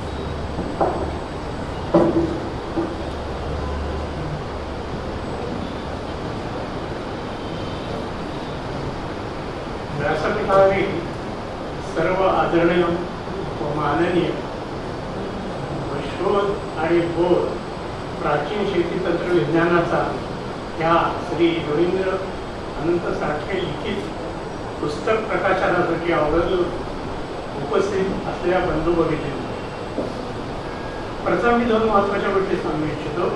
मी शेतकरी नाही, शेती तज्ज्ञ नाही, पण सुदैवानं शेतीशी निगडीत पाणी, यज्ञ, पाऊस, नैसर्गिक कीटकनाशके या विषयाशी कायमचा जोडला गेलेलो आहे. या पुस्तकासाठी मी अभिप्राय रूपाने माझी मते आधीच मांडलेली आहे.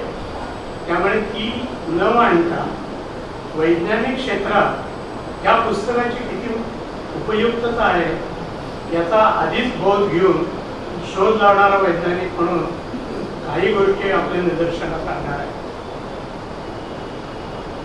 जन्मल्यापासून वयाच्या 45 वर्षापर्यंत मी रेजनच्या रांगेत उभा होतो.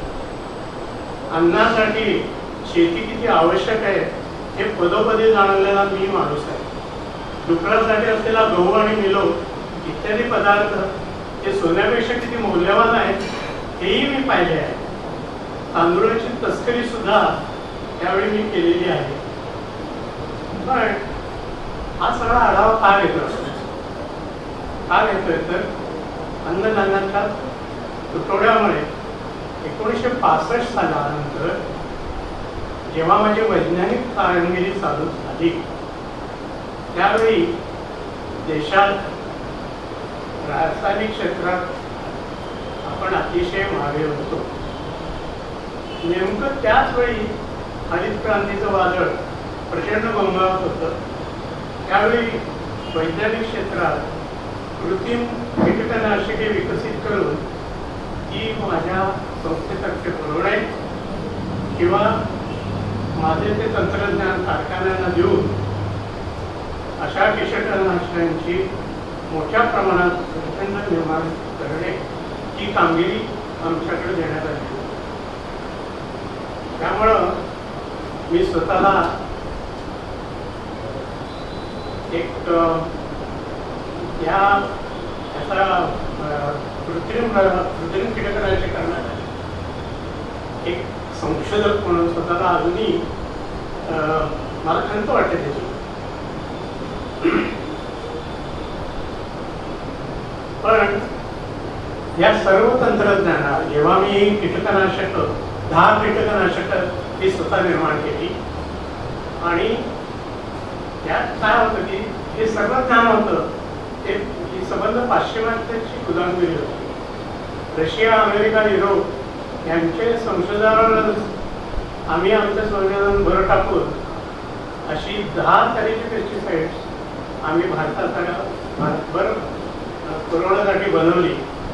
आणि या धामधुमीत भारताचे प्राचीन शेती विज्ञान कधी ध्यानात घेण्याचाही त्यावेळी कोणी प्रयत्न केला नाही. कसेही करून धान्य पिकवा, देशाच्या अन्नाची गरज पुरवा, असा तो काळ होता. शिवाय आपले प्राचीन विज्ञान म्हणजे भाकड विज्ञान हेही आम्हा शास्त्रज्ञावर कायमचे बिंबल होते. सर्व विद्यापीठे, तेथील शिक्षक, वैज्ञानिक संस्था अशा तालमीतच तयार झाल्या आणि ती मनोभूमिका आजवरही मला आढळते. 1990 नंतर जेव्हा जग कीटकनाशकांच्या घातकतेने आदळले, त्यावेळी पर्यायी पर्यावरणप्रेमी नैसर्गिक कीटकनाशकांच्या संशोधनावर भर देण्यात सुदैवाने एमसेलमध्ये राष्ट्रप्रेमी असलेले रासायनिक आणि जागतिक कीर्तीचे वैज्ञानिक असल्याने 1970 पासून आम्ही आयुर्वेदावर सुद्धा प्रचंड काम करत होतो. जवळजवळ 1500 वनस्पतींचा रासायनिक आढावा एमसीलनं घेतलेला आहे. त्यातून माझ्याकडे पर्यावरण रक्षण करण्याचे एक महत्त्वाचे काम 1990 साली आले. तो पुढील जवळजवळ 2002 पर्यंत निवृत्त होईपर्यंत मला आपल्याला पूर्वपार विज्ञानाचा कसा उपयोग करता येईल याचा आढावा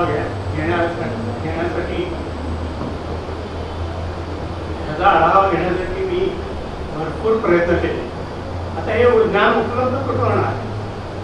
कारण पाणी शुद्धीकरणाकरता त्याची महत्त्वाची 25 परिमाणे गाठण्याकरता वराहमिहिरांची बृहस्मिता, पराशर मुनींच्या पृथ्वीपराशर, सूर्यपालांचा वृक्ष आयुर्वेदिक या पुस्तकांचा आधार घेण्यास मी प्रयत्न केला. पण त्याच्यात मजा अशी आली की त्यातलं संस्कृत आणि त्या संस्कृताची आत्ताच्या संस्कृताची सांगड घालणं त्यापेक्षा ट्रान्सलेटर्सनं बरंच अवघड गेलं. त्यामुळं आता काहीही दिलं असेल सूर्यपालाचा वृक्ष आयुर्वेद वगैरे, पण एक्झॅक्टली हीच प्लॅन्ट्स आहेत की नाही हा फार मोठा प्रश्न आहे. काय मेन्शन केलं तुम्ही? तर ह्या सर्व गडबडीत आमची मोठी अशी 3 वर्ष गेली आयुष्यात. फक्त संस्कृत ट्रान्सलेट करून ते त्यातलं विज्ञान शोधण्यात 3 वर्ष गेली. आज जे तुम्ही काम केलं असं तुमचं पुस्तक जर अवेलेबल मला असतं तर माझ्या आयुष्यातली 3 संशोधनाची वर्ष वाया गेली.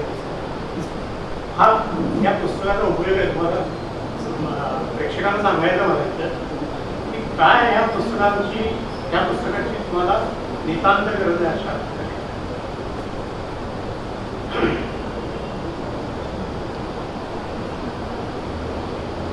पाणी शुद्ध करण्याकरता या सर्व ग्रंथावरून मी कुठल्या वनस्पती थोडक्यात सांगतो तुम्हाला. मी पाणी शुद्ध करण्याकरता अनंतवेल, बेडा, भामीर, इलायची, गवार, हिरडा, ज्वारी, मसूर, मेथी, रुई, शिंगाडा, तूर डाळ, उडीद डाळ, गुळवेल, तुळजा, लवंग, तुळस, शेवगा, निर्मळी, तांबडी, आंबाडी, मुसळी, वाळा, नीम, तांदूळ तूस, नारळ शेंड्या आणि शेणाच्या गोळ्या, भुईमुगाचे टरफले, ह्या सगळ्यांचा वापर मी आधुनिक तऱ्हेनं प्रूव्ह करून, आधुनिक विज्ञानाच्या सहाय्याने प्रूव्ह करून पाणी शुद्ध करण्याच्या मेथॉडॉलॉजी बसवलेली आहे आणि त्याची पेटन्सी घेतलेली आहे. फार महत्त्वाचं ज्ञान मला कशामुळे मिळालं? या ग्रंथामुळे. या ग्रंथाचा जर प्रॉपर आपण उपयोग केला तर तुम्ही माझ्या मते तर इथे 40-50 PhD तुमच्या आत्ता जे तुम्ही जे पुस्तक पब्लिश केलंय त्याच्यात तुम्ही 40-50 PhD निर्माण करू.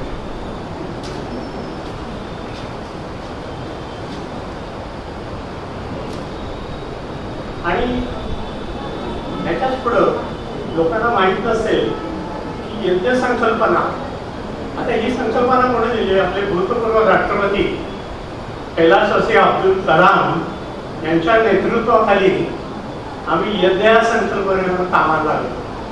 लक्षात घ्या, तलावांची सुद्धा या आपल्या ट्रॅडिशनल नॉलेजवर केवढी श्रद्धा होती. आणि याबरोबर माझ्याबरोबर सगळे इस्रोचे सायंटिस्ट, DRDOचे सायंटिस्ट सगळ्यांनी कामं केली आहेत. आणि आम्ही त्यांना प्रूव्ह करून दिलेलं आहे की त्यांना हवा कशी शुद्ध करता येते यज्ञाने. एवढंच नाही तर पाऊस सुद्धा कसा पाडता येतो. हे 8 वर्ष मध्य प्रदेशमध्ये अब्दुल कलामांच्या नेतृत्वाखाली त्याचा स्टडी करून पूर्वपार ज्ञान वापरून आपण पाऊस सुद्धा याला कसा पाडता येतो. कृत्रिम ढगाची त्याला काही गरज लागणार नाही एवढ्या निष्कर्षापर्यंत आम्ही आलेलो आहे. आणि शिवाय याच्यानंतर मला काय वाटलं की सगळे जे यज्ञ आहेत याच्यात अग्निहोत्र हा अतिशय सुटसुटीत यज्ञ आहे. तर ह्याचं काय करता येईल, हा कुणालाही करता येईल, कुठेही तो वापरता येईल. आणि मुख्य म्हणजे तो शेतीत वापरता येईल. तर त्याच्यावरती आम्ही 5-6 वर्ष काम करून पूर्ण वैज्ञानिकरित्या जगापुढे अग्निहोत्राचे सर्व परिणाम जे तुमच्या पुस्तकात मेन्शन केलेले आहे. त्याच्यात हवा शुद्धीकरण आहे, पाणी शुद्धीकरण आहे, लेटेस्ट म्हणजे सगळं हेवी मेटल्स रिमूव्हल आहे, पेस्टिसाइड्स रिमूव्हल आहे. केवढ्या अग्निहोत्राच्या राखेचा उपयोग आम्हाला मिळाले आणि याची पेटंट करू शकलो मी. आता एक आनंदाची गोष्ट म्हणजे ह्या गोष्टी शेतीत सध्या युनिव्हर्सिटी सर्वे राबवल्या जातात. काही महत्वाच्या काही तुमच्या पुस्तकात मला ज्या आढळल्या साठीच आहे की बी रहित फळाची निर्मिती वेदकालीनच्या काळात होत होती. हा आश्चर्याचा धक्का आहे. दुसरं, फुलांचे सुगंध कसे वाढवावे म्हणजे परफ्युमरी क्वालिटी याचं सुद्धा वर्णन दिलेलं आहे. तिसरं, आश्चर्य तुम्हाला रंगीबेरंगी कापूस. लक्षात घ्या, रंगीबेरंगी कापूस म्हणजे पूर्वीची जी वस्त्र होती, कलरता होती, याचा सुद्धा या रंगीबेरंगी कापसाच्या निर्मितीमुळे तो उलगडा होतो की वस्त्र कशी कशी कलर कुठल्या रंग होते ना त्यावेळी. आश्चर्य गोष्ट आहे आणि हे सगळं मेन्शन आहे तुमच्या पुस्तकात उल्लेख आहे. पण अशा गोष्टीवर जर आत्ताच्या तरुण मुलांनी कामं घेतली तर याच्यात काय 40-50 पेढी नक्की निर्माण होतात, अनेक पेटंट निर्माण होतील. पण आत्ताच्या तरुण पिढीने ट्रॅडिशनल नॉलेज हे सुद्धा आधुनिक नॉलेजमध्ये बसवून त्याच्यावरती काम करणं अत्यावश्यक आहे. हे सुडो सायन्स नाही असं मात्र सगळं मनात ठेवूनच हे काम करायला लागेल. कारण असे 2 तट पडले तिथे की वैज्ञानिकाचा 2 तट, त्याच्यावर विश्वास ठेवायचा काय नाही. याला काही लोक सुडो सायन्स म्हणतात, काही लोक याच्यात काय अर्थ नाही. आता आयुर्वेदावर इतकं प्रचंड काम करून सुद्धा कोविडमध्ये जर रिझल्ट मिळालेले आहेत आपल्याला आयुर्वेदात, तरी सुद्धा आपला दुसरा प्रतिपक्ष ICMR म्हणतं आम्ही याला अजून मान्यता देऊ शकत नाही. आपल्या देशात अशा का मारामाऱ्या आहेत त्याचा उलगडा मला तरी होत नाही.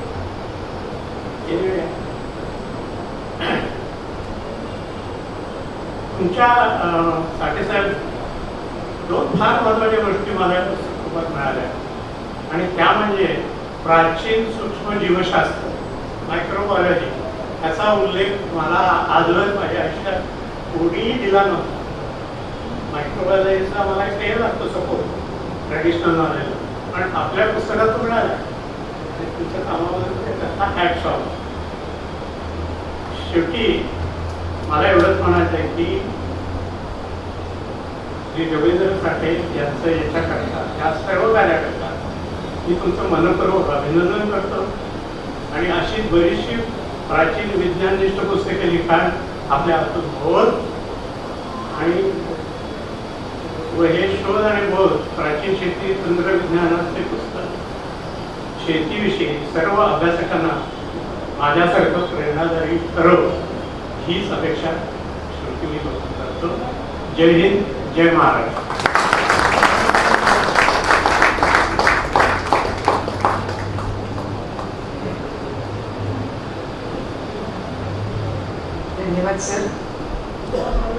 यानंतर आपण कार्यक्रमाच्या अखेरच्या टप्प्याकडे आलो. आभार प्रदर्शनासाठी आयुर्वेदात MD PhD असलेले डॉक्टर गिरीश टिंगू यांना मी इथे आमंत्रित करते. नमस्कार. खरं म्हणजे हा एक कौटुंबिक कार्यक्रम आहे आणि आभार प्रदर्शनाची तशी आवश्यकता नाही, पण तरी देखील रवी काकांच्या वतीने काही व्यक्तींचा ऋणनिर्देश मी करू इच्छितो. सगळ्यात पहिल्यांदा आपणा सर्वांचे आभार.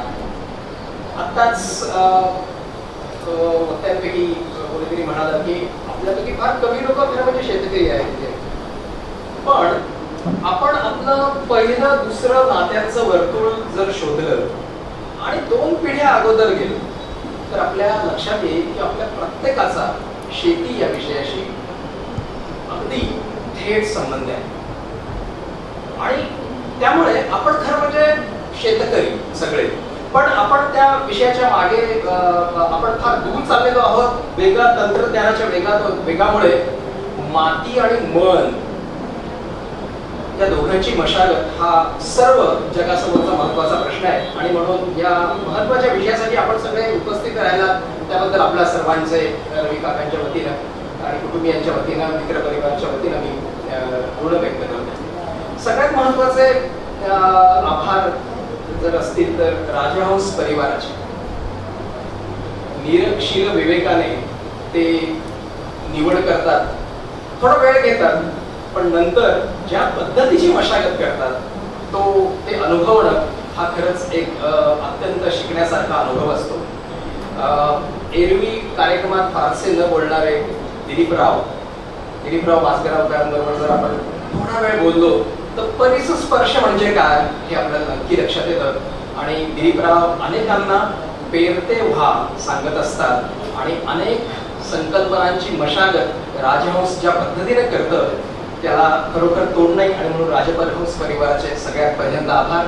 दिलीपरावांबरोबरच पुस्तकाच्या शब्दांवर आणि अत्यंत विरामचिन्हांवर सुद्धा शस्त्रक्रिया करणारे, जसे शल्य चिकित्सक असतात, नेत्र चिकित्सक असतात, तसे शब्द चिकित्सक डॉक्टर सदानंद बोरसे सर यांचे पण आम्ही आभार व्यक्त करतो. त्यांच्या काटेकोर नजरेतून प्रत्येक शब्द हा गेल्याशिवाय राहत नाही. आणि म्हणून राजहंस परिवाराबरोबरच इतर अनेक मान्यवर जे आज या कार्यक्रमाला उपस्थित राहिले, doctor Phadke sir, doctor Moghe sir उपस्थित राहिले. मोघे सरांनी जे असं म्हटलं की मी थोड्या तरुणपणे जर हे पुस्तक वाचलं असतं तर अनेक संशोधन प्रकल्प याच्यातून निर्माण झाले असते. मला वाटतं ही खूप मोठी दाद आहे सर. आणि आपण जसं म्हणालात तसं आता खूप चांगल्या प्रकारे वातावरण बदलायला लागलेलं आहे. म्हणजे इंटिग्रेटिव्ह मेडिसिन किंवा समन्वयवादी दृष्टिकोन निर्माण व्हायला लागलेला आहे. त्यानंतर मोघे सरांबरोबरच डॉक्टर आशा फडके, त्यानंतर डॉक्टर जयश्री साठे डेक्कन कॉलेजच्या, त्यानंतर इथे उपस्थित असलेले नाना क्षीरसागर, शेतीबरोबरच जो शेतकऱ्याचा अदृश्य किंवा मागे राहणारा मित्र असतो ते म्हणजे मधमाशा. नानांचं मधमाशांवर खूप मोठं संशोधन आहे. नाना इथे उपस्थित आहे, त्याच्याबद्दल त्यांचे आभार. डॉक्टर माणिकराव साळुंखे, भारतीय विद्यापीठाचे कुलगुरू, हे वेळात वेळ काढून या कार्यक्रमाला आले. डॉक्टर पटवर्धन, डॉक्टर वैशंपायन, भांडारकर संशोधन संस्थेचे. त्यानंतर या कार्यक्रमासाठी खूप वेगवेगळ्या भारताच्या वेगवेगळ्या भागातून अनेक लोक आलेली आहेत. बेंगलोरच्या ट्रान्सडिसिप्लिनरी युनिव्हर्सिटीमधून स्वतः न्यूरोसायन्स असणारी आमची अश्विनीताई, डॉक्टर अश्विनी गोडबोले इथे उपस्थित आहेत. तसंच रत्नागिरीसारख्या एका छोट्या गावातून रवी काकांचे अत्यंत जवळचे स्नेही डॉक्टर अजित जोग उपस्थित आहेत. तसंच ज्यांचं आतापर्यंतचं अनेक दशकं संशोधन हे वेपन काय म्हणतात शस्त्रांमध्ये झालं असे काशीनाथजी देवधर असतील किंवा निसर्ग आणि पर्यावरण याच्या अभ्यासक डॉक्टर उषाप्रभा पागे मॅडम असतील, अशा विविध क्षेत्रांच्या लोकांनी हे सभागृह खरोखर समृद्ध झालेलं आहे. म्हणून आपल्या सर्वांचा आभार आणि सगळ्यात महत्त्वाचे आभार. हा कार्यक्रम नेमकेपणाने आणि नेटकेपणाने आपल्या समोर ज्यांनी आणला त्या विनीता देसाई यांचं धन्यवाद.